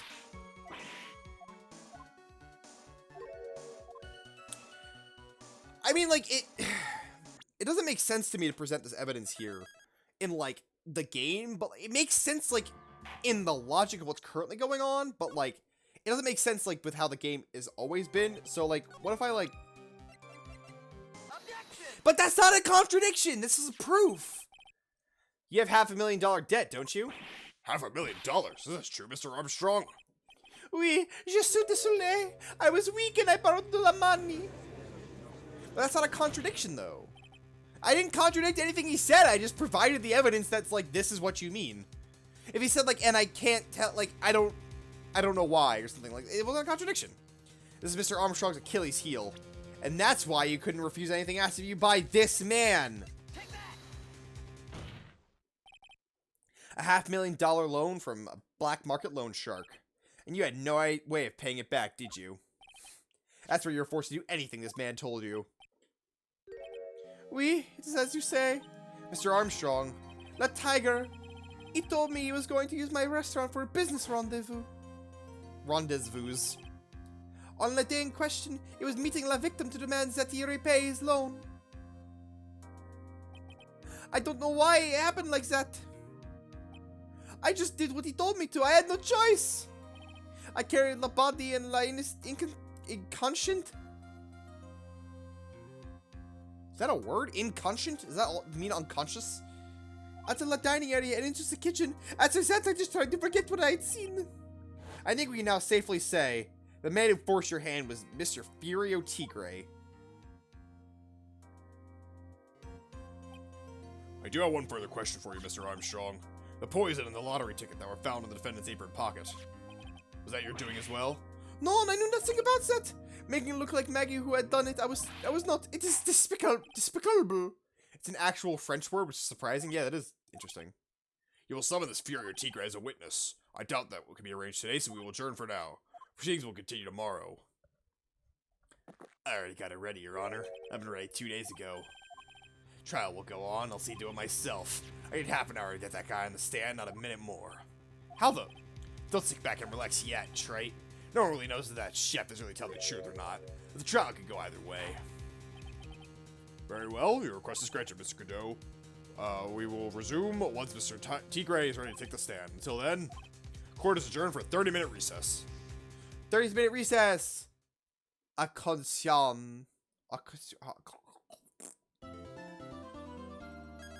Well, that went decently fast, I feel like, in terms of, like, the first half of the trial. I feel like I kind of got, like, a pretty... I didn't really know exactly what was going on, but I kind of, like, got the logic, and I was kind of, like, feeling the logic just a bit. So we're finally going to see the Tiger on the stand. We almost got this case won now, Nick. I wish I could agree. I'd say we're about halfway done. Huh? When I cross-examined Mr. Armstrong just now, he said he was just doing what the Tiger told him to do.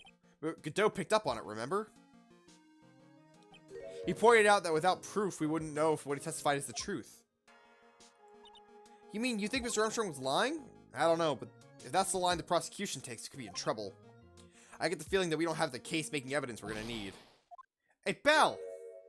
Detective Gumshoe, what are you jumping about? Detective, your hair's on end. Hey, that's the pot called the kettle black, little Miss Top Knot. It's not a top knot. It is. Never mind about the hair. Just calm down. I can't say when I still have a job to do. I got kind of wound up. Ah! He just picks up a chair. He picks up that thing in the background, the freaking thing. Ah! He just chucks it. You gotta have something you need me to do, pal. Anything. Well, I'm gonna take a jog back down to the precinct. I get some prints analyzed for you. You got an hour. An hour? We'll try to reconvene by then. But Nick, we still don't really have a really decisive piece of evidence, right? True. You said you get some fingerprint analysis done in an hour? You bet.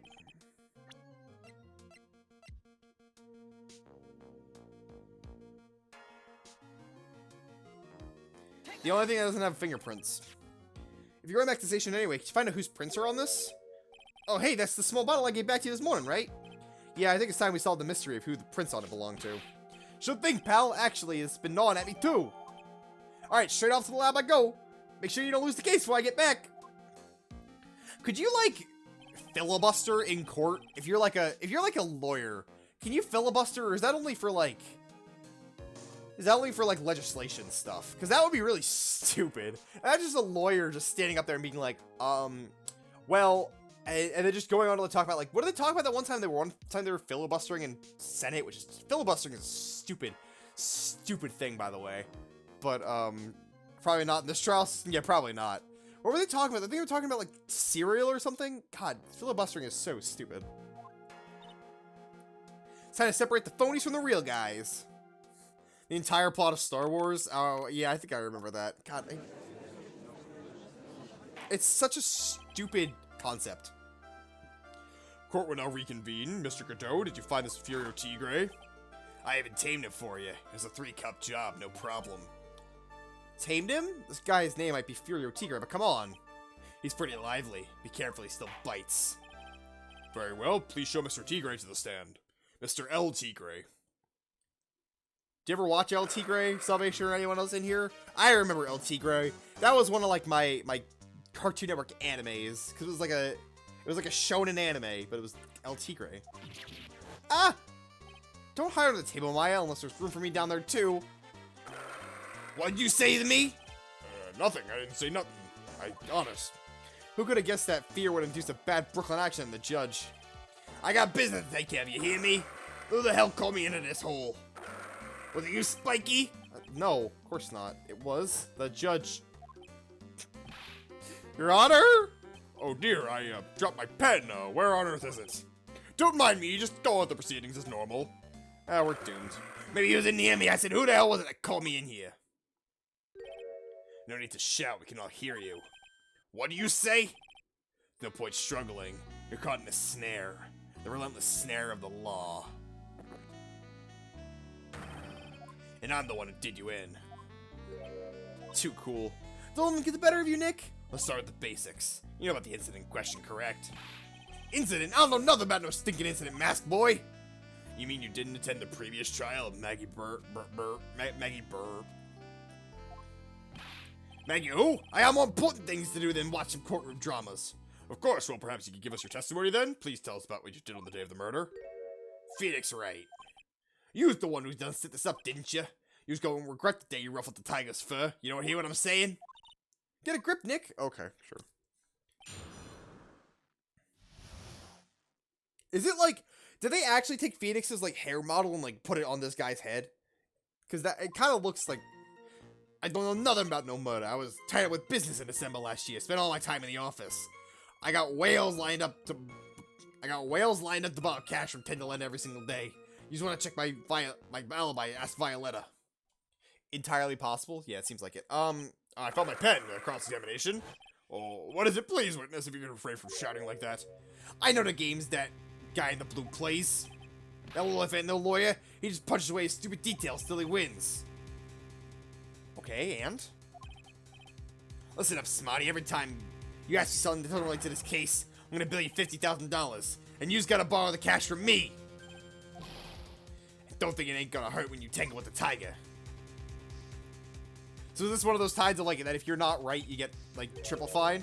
I love a good spectator sport. Just a minute, that's not really. The witness is, how can I put it? A hungry tiger roaming the urban jungle. Get on his bad side and he'll bite everyone's heads off. Yours too.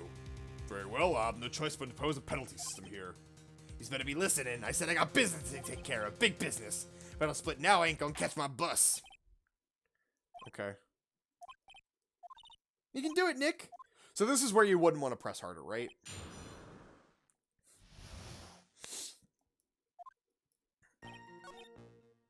Don't press unless it's relevant. Yeah.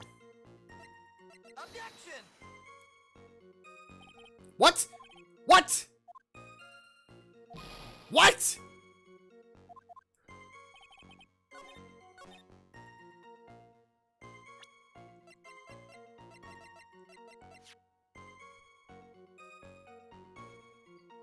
What? This is clearly contradictory. Whatever. I'm gonna just push it. Maybe I should have just pushed it. Hold it. Hold it! Are you sure about that? We're talking about 1 month ago, you know. You see these teeth? That's how sharp my secretary is. Sharp. You mean Viola? She writes everything in my scheduler. December mainly in the office. That's what it says. That's where I was.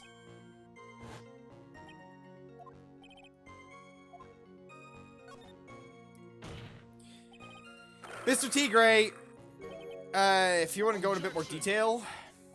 This is a dead end train. You know it. Remember the rules. It's pressing further, yeah. No, it's essentially we established the witness alibi correctly. I agree. I was meeting all day with a bunch of cats that wanted to do business with me. I ain't never seen that young kid before. Mr. Tigray, the court asked you to add that to your testimony. Okay. Objection! So I was right. I just wasn't right yet in the way that the game wanted me to be right. So I was right, though. You never met him, but he knew you. It was on his calendar, you freaking dumbus. God, get fucked. Get fucked. Meet with a tiger on the date, December 3rd. December 3rd, that's the day of the murder. So, Mr. Tigray, I submit you did know Mr. Glenelg. Because on the very day of the incident, you met with him.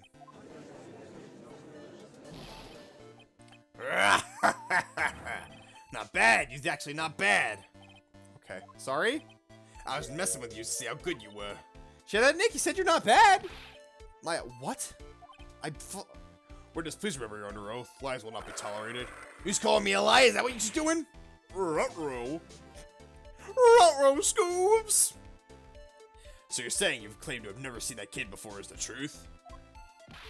I said I'm dead serious.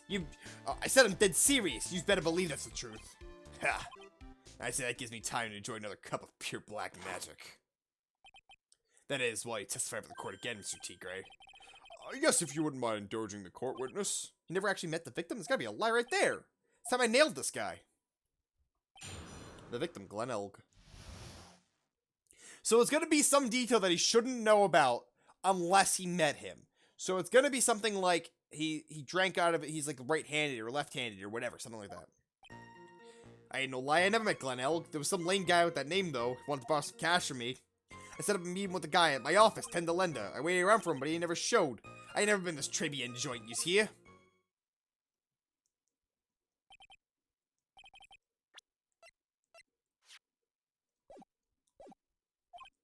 I mean, it's just that, right? I ain't gonna make my bus now, I'm gonna take the express train. That bill's going straight to you, right? It's just that, right? Like, I'd never been there before.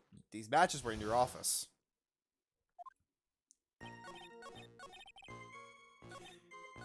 Oh, shit. It's pretty hard to keep appointments when you're social distancing. Yeah, I actually had a therapy appointment via telehealth today. That was interesting because I've never had that before. So I don't know, it was interesting. It was kind of weird because it's like I was sitting like in like a really not good chair because I wanted to do it in an area of the house that I'm not normally in because if you do telehealth, you don't, in my opinion, you don't generally want to be in the same area of the house that you're normally in. But it was certainly a bit weird.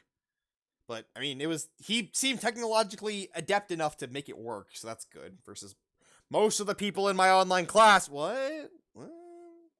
Tigger, is there something I'd like to tell the court about these matches? Matches? What you talking about? We found them in your office at Tender Lender. They're from that restaurant.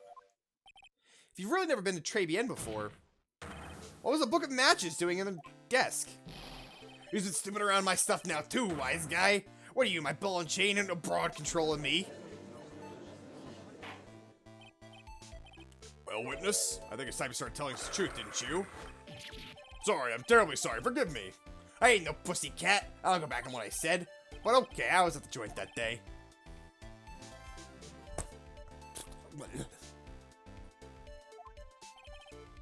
Well, listen, good, alright? I might have been there, but I still never met that kid. Well, well. Looks like looks like an order just came for another testimony. I'm this close to proving it was him. He did meet Glen Elk that day. He did put poison in his coffee. He must have.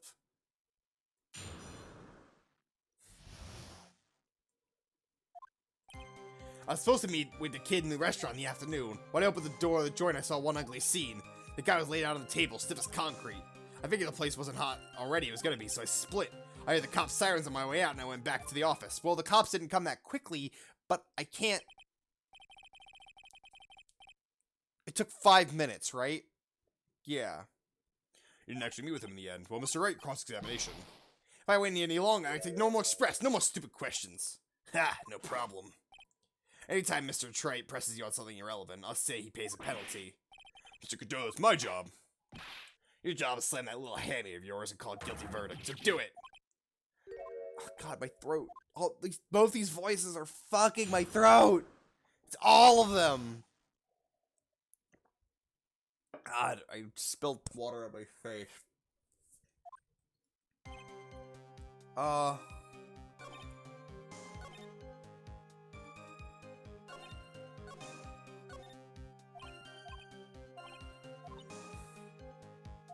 Yeah, I have to press him on this. Hold it. Hold it! You went straight back? Did your bout of guilt suddenly hit you for what you did? What you trying to say? You trying to tell me you've never been guilty of nothing? We all have our crosses to bear. We all have swallowed the dark secrets we hide, like this. Courtroom's not exactly dark secret. What? Whatever.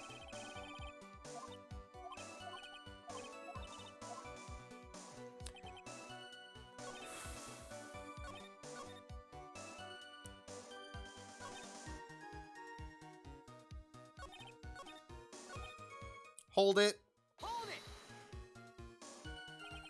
So you didn't actually set foot inside the restaurant then? Tiger's a busy cat. I don't hang around for no one. I ain't got time to caught up in no murder investigation. So where exactly did you pick up the matches? There are matches just inside the front door. Our detective friend wound up in trouble with the chef, taking 5 books home. Poor Gumshoe. Makes a man cry.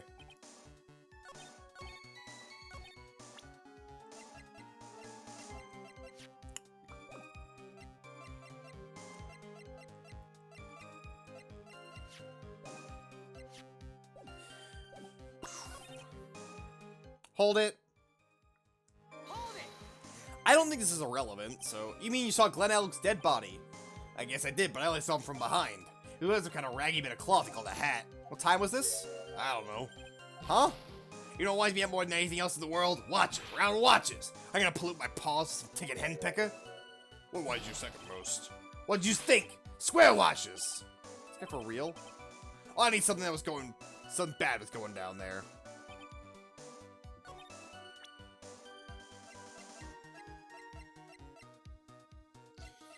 Boom, boom, boom, boom.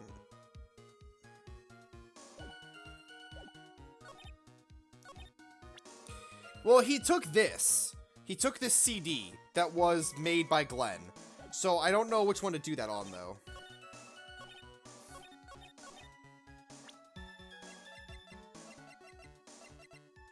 I think it's this one. Objection! No, I was wrong. No. Fuck.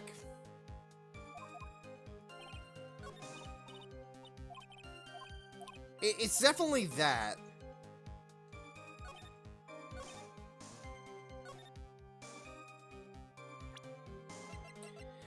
Maybe it's this one? I'm gonna save, just in case, again, because, like, I don't like having low health. It makes me anxious, because I know the right answer, again. One of those times where I know the right answer, I just don't know how to prove it to the game. Objection! You took the CD!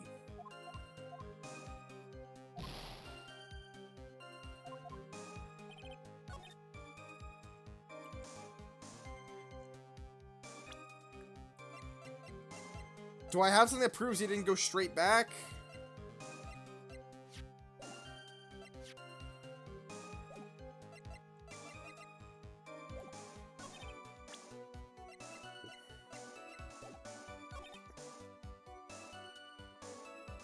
Hold it. Hold it!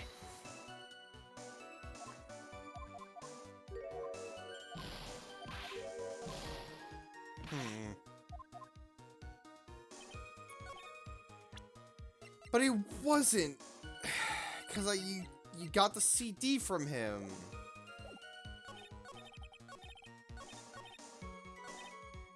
Hold it.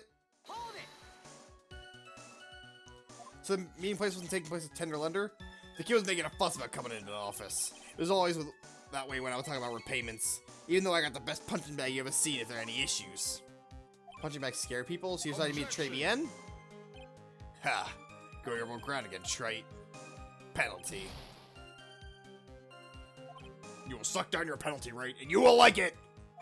Thanks, sir. May I have another? Hold it. Hold it! An ugly scene? What do you mean? Oh. Yeah, I figured that was gonna be the thing that killed me.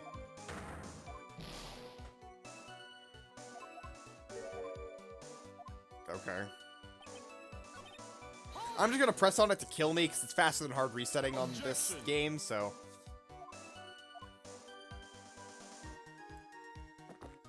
Thinking emoji, thinking emoji, thinking emoji.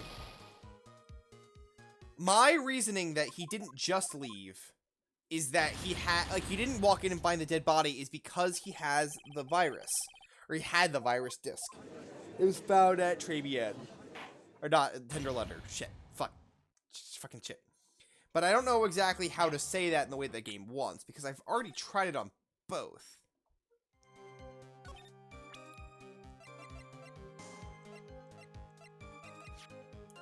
I have Apron, no. Potassium Cyanide, no. Crime Photo.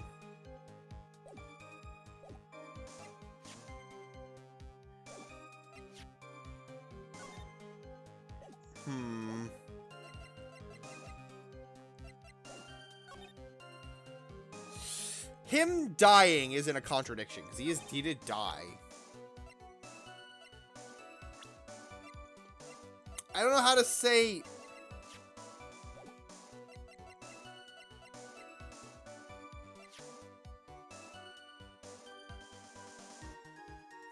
Is it Objection! that? No. God damn it. Oh no, because the actual police, no one knew. Right, the police was for the second part.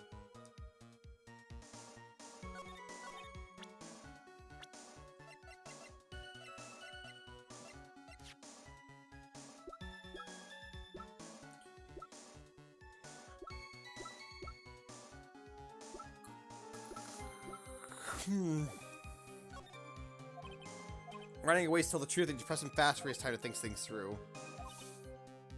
Okay, so I have to contradict. I can't press, seemingly. So I pressed everything.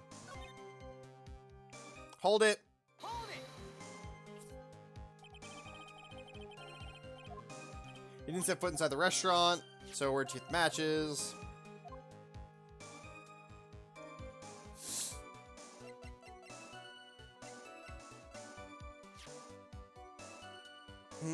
This was no.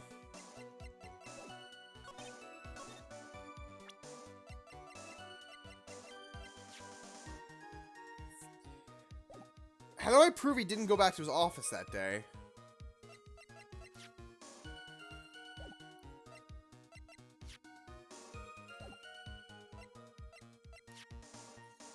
That wasn't the same day. Yeah, this was a month ago. This wasn't the same day that the Viola thing happened, right?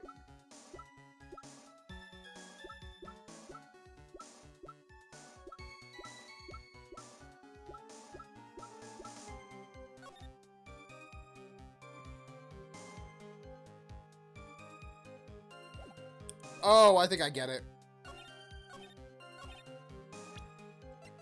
You can't see the scene if you open the door because there's a fucking wall in the way. Objection! Yep, that's it. Got it. You're something of a loan collecting pro, aren't you, Mr. Tigray? No one escapes the Taiga's clutches. I'm thinking something of like a lie detecting pro. Unpo? Just a little bit? No one escapes the Phoenix clutches. Sounds like you're something straight. Says try a new line of irrelevant questioning. Here's the floor of the crime scene. You can't have seen it! The witness would have a clear view of the victim's seat. Isn't that what I just said? I saw the back of the kid's head. There's a fucking wall! Why, that's true. Look at the plans again. You couldn't have seen it!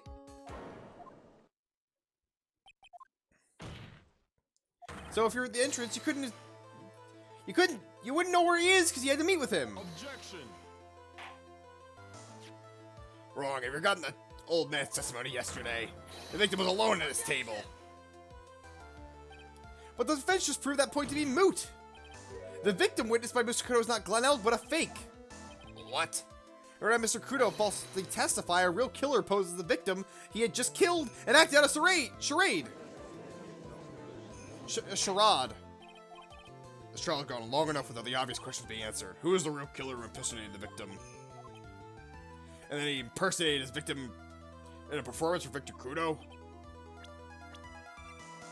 Take that! Obviously, the killer is Furio Tigre. No one else could have done it. What? Well, witness? You think you could pin this on the Taiga? Maybe you don't understand. The Taiga's king of the jungle, so Daisy is saying again. Come on! You got the guts. You can't threaten me, Mr. Tigre. It's a defense. Go ahead and tell the witness, Mr. Wright. Oh, Mr. Wright! fucking I'm hiding now. All these deep voices are like... Sounded to me like it must have been you, old man. Mr. Wright, do not leave me to handle this alone. Ha! Perhaps I can end this embarrassment. Mr. Kudo! Let's go back over Mr. Kudo's testimony one last time. The old man didn't just see the victim. Oh, no. Was the victim he saw the real victim or not? Doesn't matter. The fact remains, he saw the accused put the poison into the cup. It was the Very impressive, Mr. Kudo. Waiting for my absence to launch your attack. Ha! Found your pen at last, right? It was in my pocket. But anyway, Mr. Kudo witnessed two people that day. The victim and the waitress. I think the conclusion's obvious. The waitress was also a fake. What? You mean the waitress was an imposter as well? The defendant, Mr. Mr. What? I got everything wrong in that. Miss Bird fell unconscious immediately after the incident, and someone used her fainting to hatch an elaborate plan to pin the murder on her. What on earth was it? Who was the waitress that he witnessed? Take that! Who is this woman? Her name is Viola Cadavarini. She's an employee of Tender Lender. He was making a big mistake. Do you know who Viola's grandfather is? You better be going home in an armored truck tonight, if you know what I mean. Stop shaking, Nick. Where was I? Yes, the defendant, Miss Bird, stated the following. When I went to take the coffee delivered to the victim's table, it was true there was another customer in the restaurant. It was a woman. Creepy woman cackling laugh. Very distinctive. There are just too many contradictions in this case. The second man at the table no one could see. The victim having the earpiece in the wrong ear. The radio show he was listening to going off after it was half an hour over. Only one logical explanation that clears all the contradictions up. The whole incident took place twice. One for real and one for show. Oh, I just fixed something out of my chair. This goes in and out. Wacky. I kind of want it in then right now. God, I have too many options. This is crazy. That's a little too far in. The other person committed the crime is you! You're the only one! Witness, what do you got to say? That's cute. Sorry? He's alright. I could do with a guy like you around. What do you mean? Alright, I'm in on this game. I'm gonna have to charter a jet to get me to my meeting now, but I'm gonna use one more thing to think about before I go. Something to think about? You got it all wrapped up nice, alright? But you just want one important thing. What? But that can't be! I was in the joint that day. I met that kid too. But I couldn't have poisoned him, he's here. Why not? Ha! What a troublemaker. Troublemaker? Looks like we're in another one for the road. One more steaming hot of hot testimony. Indeed. Witness, you'll explain yourself to the court. One last chance to testify. What happened that day at Trebian between yourself and the victim? No penalty this time for pushing. Thank goodness. That would suck. Yeah, I loaned him cash, about $100,000. That day we had a little chat. Kid, I hit payback date, see? So anyway, he pulls up, he got me no way to pay up. Thought about flattening the guy, he starts screaming, yes, I won, I have $1 million bucks. He got lucky, you know, real lucky. If that waitress hadn't done what she'd done, everything would have been over. Now I see the principal amount you loaned Mr. Elg was $50,000. Yeah, well, he's got to take the VIG to take into account. Interest builds up fast, you know. That's faster than fast, it's twice his principal. It's the day of the yeah, okay. You got the $500,000 just in time, so I ain't have no reason to kill the kid. If I have no motive, you ain't got no case. Motive. It's the CD. It's the bomber.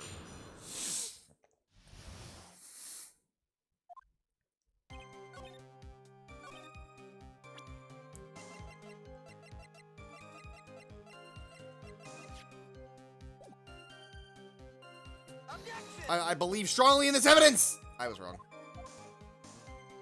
All right, sit at 1 health, boys. Woo!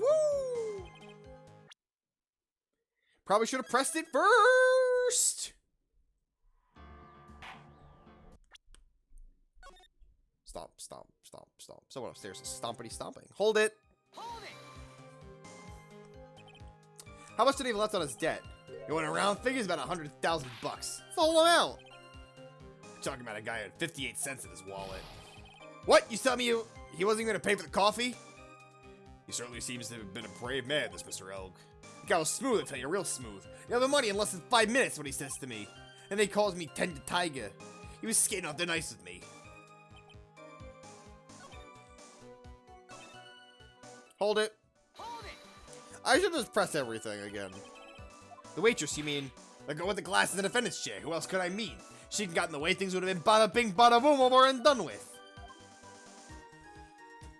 Do you like my accent? It's hurting the fuck out of my throat. How things would have been? Ask about Maggie. How would have things been?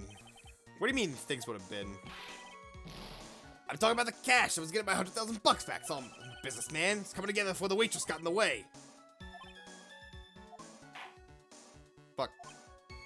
Okay. Hold it. Hold it! Are you saying you had no other motives that day? Yeah, so what? Then why didn't you take the lottery ticket when you left? What do you think? Because of Four Eyes over there. Because of Maggie? Why didn't we go ask Four Eyes for the $500,000 ticket? She wanted it so bad, she poisoned Elk's coffee. Objection! A likely theory. Your word doesn't hold water lately, Mr. T. Gray. Let's not forget this witness was actually at the scene, Trite.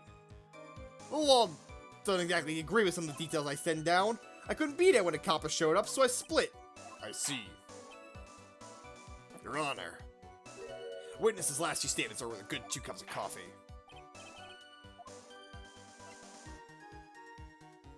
Have it amended.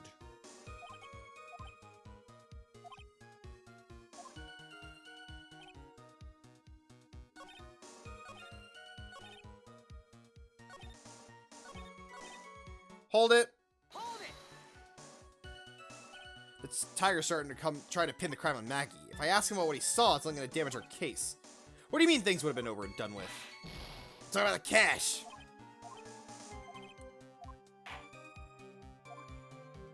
Have it amended.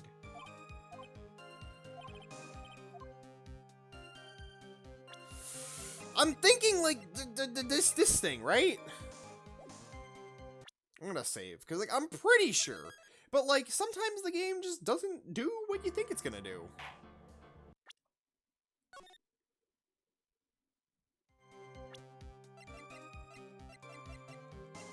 Objection! Okay, I was pretty sure.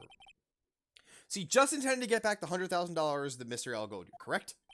I loaned the guy the cash, that's my right. Fortunately for Mr. Elg, I don't believe the $100,000 is really what you were after. Objection! His nose, he's gotta have like a really runny nose if he keeps like smelling the coffee. Like it's gotta like get up there and like drip back down. Like it's got, I don't know if that's good for your sinuses to keep breathing in coffee. Maybe it's great. I mean, hey, maybe it's aromatherapy. Should ask Armstrong about that. He'd know about that, right? The coffee. What are you getting at, Trite?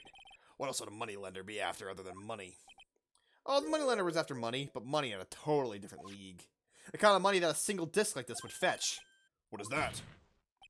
A computer virus, Your Honor, called MC Bomber. Computer virus? What? You spooked the bun? She was ready. She had to start running. You spooked her. Computer virus? What does one of those do? Computer virus is a program that it fucks the computer. A computer? What's one of those? God, please, Your Honor. Just whatever. The important part is it makes many big money. Lending money with no hope of ever seeing repayment would normally be bad for business, but in this case, the very fact that Glenn Elk had no way to repay his money was crucial. Glenn Elk was a programmer, highly skilled. The skill was the collateral that Mr. Elk put up in order to borrow the money. Objection! Yeah, You're trying to suggest the witness's motive was to get hold of that program? exactly.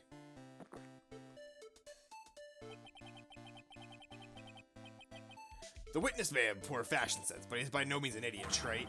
A man like him could get his hands on $1 million without resorting to murder. Of course he could, if he had time. What if he needed the money right then? When the pressure's on, the luxury of choice tends to disappear. But what? The what? Need money to the tune of $1 million for. Take that! I want to do that. There we go. I did it once. Very powerful. In December of last year, you found yourself in need of a huge amount of money. About 6 months ago, you were involved in a traffic accident, weren't you? An accident involving a car and a scooter in which a young woman was injured. She was taken to the hospital and she did surgery. How much of this do you know? Medical papers document the treatment of a young woman in question. According to these, her operation cost $1 million. $1 million. And yet, when the payment was due last month, you somehow managed to pay it in full. $1 million? A preposterous sum. Someone should sue these HMOs. Ah, I know what an HMO is and a PPO. I learned about this in my class. An HMO is, I don't remember what it stands for, but HMOs are basically, if you have an insurance plan and you have an HMO, you're forced to go to certain doctors. Or if you have a PPO, you can go anywhere in network. Fucking learn. I learned one thing from my class on ethics. No, I learned a lot more from that class, but I distinctly remember that. That was a big point of contention in the class for some people. They just didn't get it for whatever reason.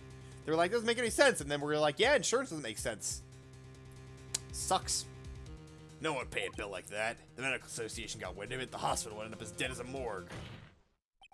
And then Mr. Trade, he had to pay because his life depended on it.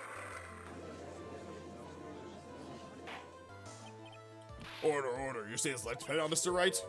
Simply because the injured woman was none other than Viola Cadavarini. Did you say Cadavarini? Bruno Cadavarini, a mob boss in charge of all underworld activities in the city, and doting grandfather to his precious Violetta, also known as Viola Cadavarini. Blah. Here, let me do a spit take. No, I get stuff all over my desk. I don't want to do that. That's gross. Your life was in danger unless you paid the compensation to the boss, correct? Makes sense. You were desperate to acquire the $1 million Bruno Cadavarini demanded of you. So desperate, in fact, you decided to sacrifice Glenn Elk's life to pay your debt.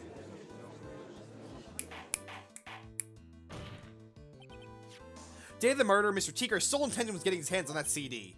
Glenn Elk had no way of paying back the $100,000, and Mr. Tigre knew it. But then a miracle happened. Kind of that Mr. Tigre would prefer to say never happened, but he can't, neither can I. The lottery win? Exactly. At the 11th hour, Mr. Elk won $500,000 in the lottery, which left Mr. Tigre with no way of getting his hands on the all-important CD. At least no legitimate way. I just carry poison on me all the time. Don't you? No one else does that? So you resort to illegitimate means. That's crazy. He murdered Glenn Elk and then made his next move to free Maggie Bird for the crime. Mr. Tigre posed as Glenn Elk, while Viola Cadavarini played the role of Miss Bird. And the whole thing was reenacted in order to establish a witness. The witness being the one we all heard testify yesterday, Mr. Victor Kudo. Objection! Like I said, Trent, that's crazy. No one could pull off a stunt like that. For starters, there's no way the chef could have been kept in the dark about it. The chef wasn't in the dark. Have you ever forgotten already? He's like in so much fucking debt. He had no choice but to go along with Mr. Tigre's plan.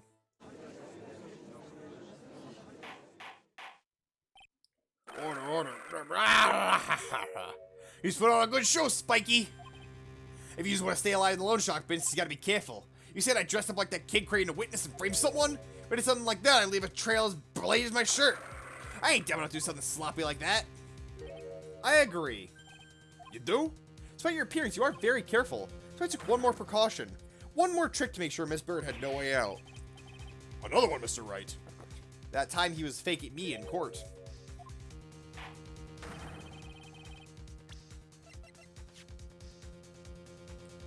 I think it's this. Take that!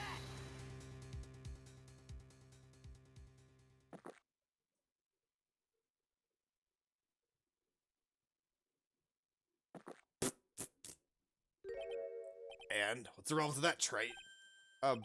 It's just a little intro. No! I'm out of health. Damn it. Okay, well, I guess the fake attorney's badge was the answer, but I was thinking I was right. Shit, how long ago did I save?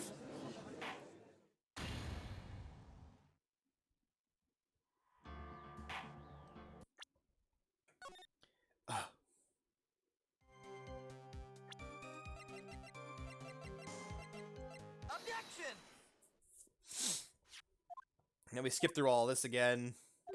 I mean, I was kind of right. It just didn't exactly follow the logic of the game. I feel like that's a legitimate answer. Oh my god, this was a really long sequence, wasn't it? Objection! Bum, bum, bum, bum, bum, bum. Bum, bum, bum, bum, bum, bum. Yep. Okay, yep. Take that! Let me keep pressing and holding down B. Yes, B, my favorite button. B for button. What is the A and the B button? What is X and Y? Why is it the X and Y button, not the Y and Z button? My question. Why did that ever happen?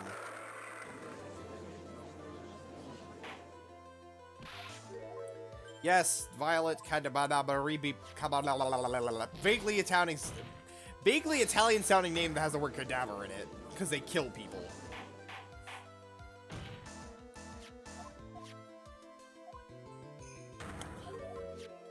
I sure would like to, progress. My throat is getting very unhappy about what I'm doing.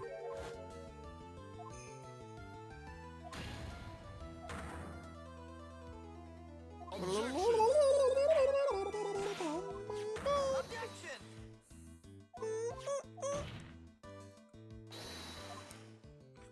Bite my DS.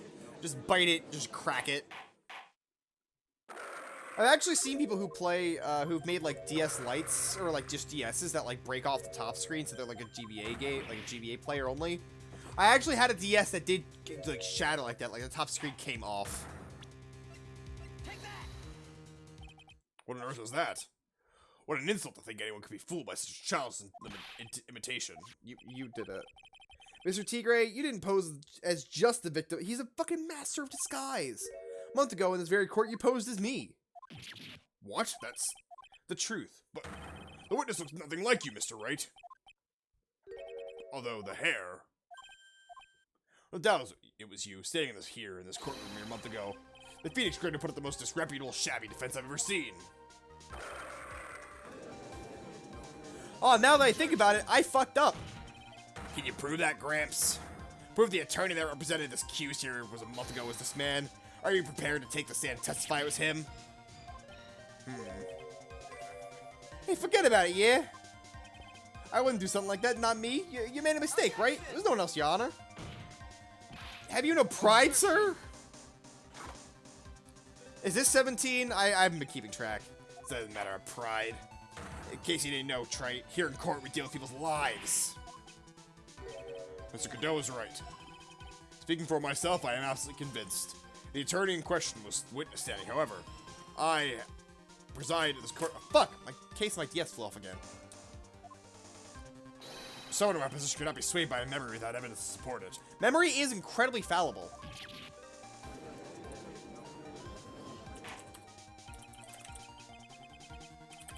If the defense has no further evidence, the court will now excuse the witness.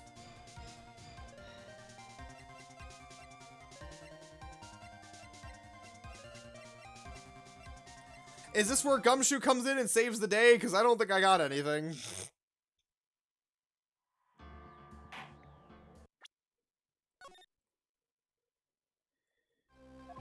Circumstances surrounding Mr. Tigre are dubious for sure, but not conclusive. We've come so far. You say impersonating Glen Elg. You say impersonating you. Now that adds up to a murder charge.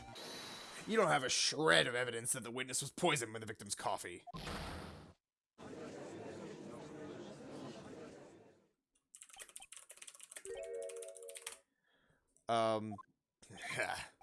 Sucks to be you, right? Don't mess with the tiger, you're gonna get mauled. You just got that? All we managed to do was chase him around a bit, but I was so close to getting him in his own guilt. Ha! Looks like I won't be needing your refill.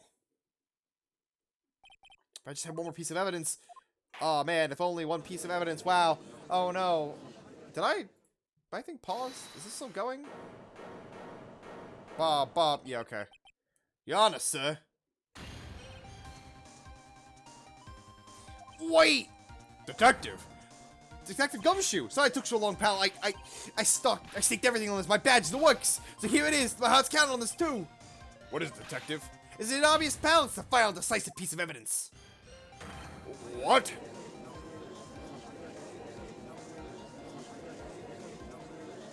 Wow, who would have guessed that he would have come in and saved us? Oh my god, it's just one more piece of evidence, is it? Sorry it took so long, pal, but I got the results from the lab. The results? The prince, pal, the medicine bottle. Oh, who the priest belong to? Think I'm some kind of hack detective? Of course I know. Well, tell us. You bet. Clear as crystal all over the bottle. The fury of Tigre's paw prints, all right. Well, let's go. What's wrong with you? You haven't said a word since Detective Gumshoe got here. He's laid everything on the line for this, Nick. I know, look, I'm sorry, it's kind of hard to say, but it really doesn't make any difference whose prints are on that bottle now. What? Why not? We need to produce at this stage. What we need to produce at this stage of the trial is irrefutable evidence that the tiger put poison in Glen Elg's coffee. He's already admitted he met the victim. The fact his prints are on the bottle doesn't really matter. I knew it. Great, no matter how hard I try, I'm never of any use. Hey, shut up, iTunes! Hey, don't be so hard on yourself. It's our last chance to help Maggie. I'm working on some useless piece of evidence the whole time. It's alright, I'm a real loser. It's not breaking news to me, pal. Aww. Detective Gumshoe? Maggie! You've been working on something for me? Sorry, I let you down, Maggie. I know you didn't do it. And I'm a detective. I'm supposed to be able to prove that. I'm really sorry. I'll get out of your hair now. Detective Gumshoe, wait! Is there anything we can do? I wish there was. Gumshoe worked so hard to get that evidence. There's some way I could use it. God, my throat. God, I'm gonna lose my voice by tomorrow. What if I sound like this on Thursday when I stream the next one of it? I'm just like, hey guys, what's going on? This actually doesn't hurt my throat as much compared to fucking two of the other voices, but this is probably what I sound like without my throat.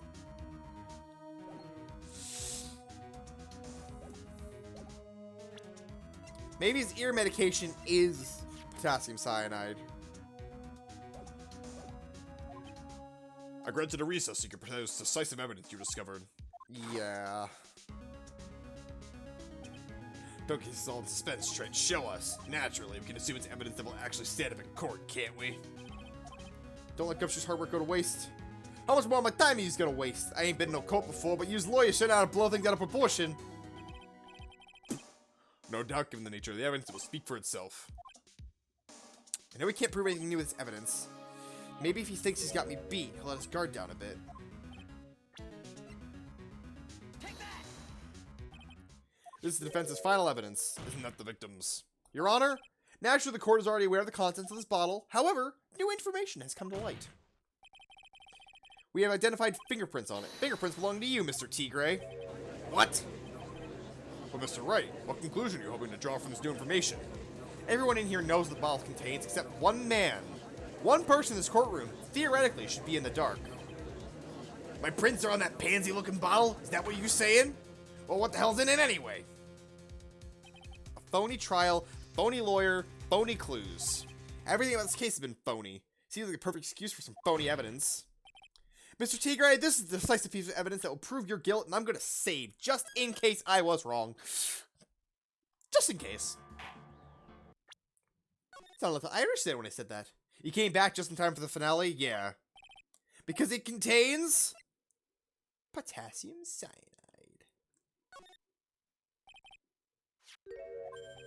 Potassium cyanide?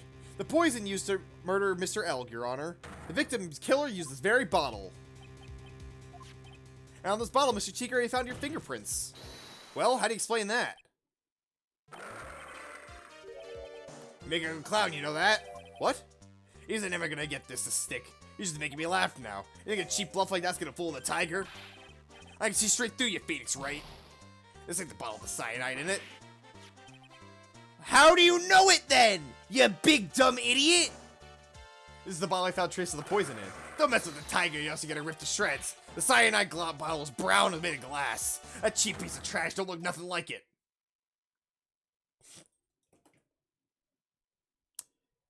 And, as we say, that's the end. GG, yeah.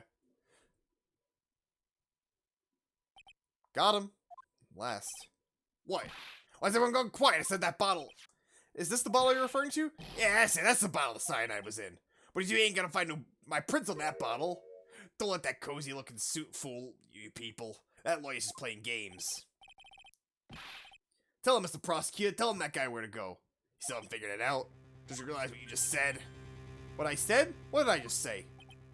You were summoned to this court for the first time earlier today.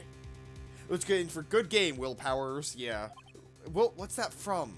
Oh my god, what is that from? Why can't I think of it? You should have known all the little details. For instance, you should have known what kind of bottle the potassium cyanide was in. But now, you just slipped up in front of every single person in this courtroom. You described the exact bottle used by the killer to hold the poison. Will Powers from Ace Attorney 1 and 2? Oh! Yep, I remember now. Okay. You just don't know who you're messing with. I'm the tiger. I control millions of dollars in the black market. You think I'm gonna let some jumped up suit get the better of me? Sure, last piece of evidence was phony. That's just what you deserve. The phony trial with a phony lawyer, phony evidence, played out by you, the biggest phony of all. Grr. I'm not doing that. I've peaked. I've reached my limit. Oh?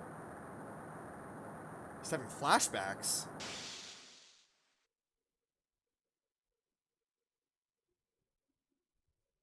Happened. Oh. What? Huh? What's going on? Looks like a blackout. Well done, Trait. Oh. He summoned the power back. I saved my 17 cup just for you. What? Savor it. While you watch the police restrain your prey. We did it! I did significantly better on this one than the last one. I feel like. Mr. Wright, you caught a tiger by his toe, but if this one hollers, he won't be let go. All of my decisions are let by with puns. Now then, how are things going, Mr. Tigray, Mr. Godot? He's being arrested on suspicion of the murder of Glen Elg, Your Honor. Fortunately for us, we managed to rectify a very grave error. Miss Bird was found guilty in the absence of a genuine defense attorney. Remember Eenie and Meanie Miny? That was the one where they switched, right? Or no, I don't remember. I like that one a lot. Honestly, that's one of my favorites that they've ever done. Just because, like, it's just wacky. Because, like, oh, you thought that it was her, but actually, facial reconstruction, and she was on the wrong side of the car because it was, it's just like, it's just, I really like how wacky 2-2 is. I think 2-2 is by far my favorite case in any of the games thus far. I really like 2, honestly. I think I like 2 so far better than this game. But then again, I haven't really gotten terribly far. I just really liked, a a lot of like the dynamic in 2. Like I think I liked Von Karma and Phoenix Wrights better than, I mean, I like them like going back and forth a lot, like Godot and Phoenix, but like I liked, I don't know, maybe it's just like nostalgia for like a year ago. I don't know. So, something about it. The cases felt like wackier, they felt like more fun. This is like, I mean, it's a bit wacky, but it's not quite wacky enough. I want wacky. The end of this game, which is really good, give you more enjoyment than these first few cases. Okay. Tiger made one mistake. Indeed. He very nearly got away with it everything. It wasn't for that one slip of the tongue. Fiorio Tigre is truly a frightening criminal. The truly frightening one is the defense attorney over there, Godot. Well, I just not guilty.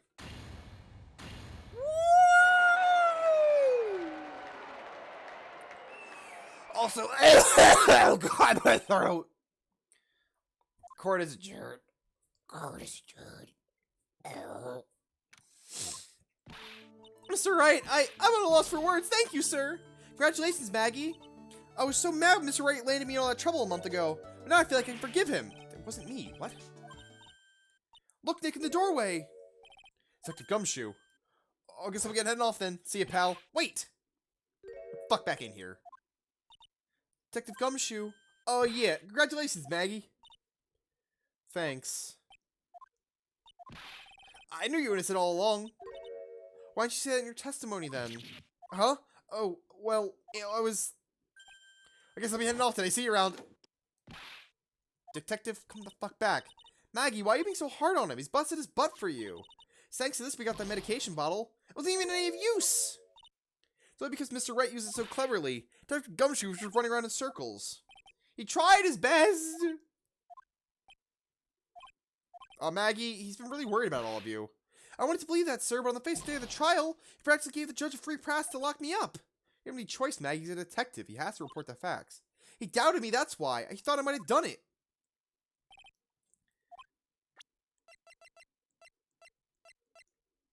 Where is it? Here it is. Take that!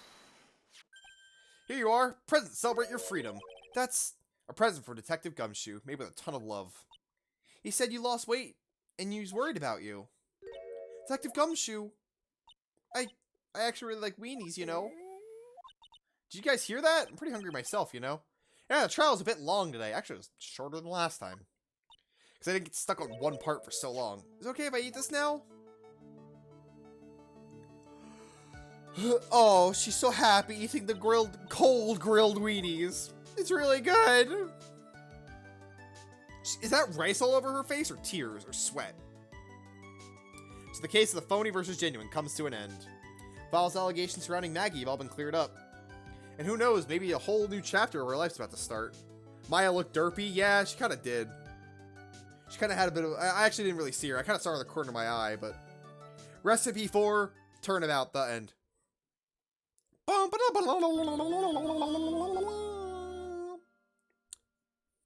Turnabout beginnings. What? Yeah, sure. Alright, well... We're not going to start that because I am done for today. Good job, everybody. We did it! High fives all around. Yeah! Wow! Let's see. Is anybody... I'm dying. I'm just going to hit raid channel and see if there's anybody there. Anybody interesting? Any suggestions, Salvation? Maybe I could go to Bouncy Boy? Who am I watching that's... Who am I follow that's streaming? Nobody, really. Unless I need to refresh the page. Maybe I do. No suggestions? Nah, we'll hold off on it for today, then. I'll see you around, Monday, maybe. No, Friday. Right, Friday. Because today is Thursday, Wednesday. God, the days of the week are so hard at this point.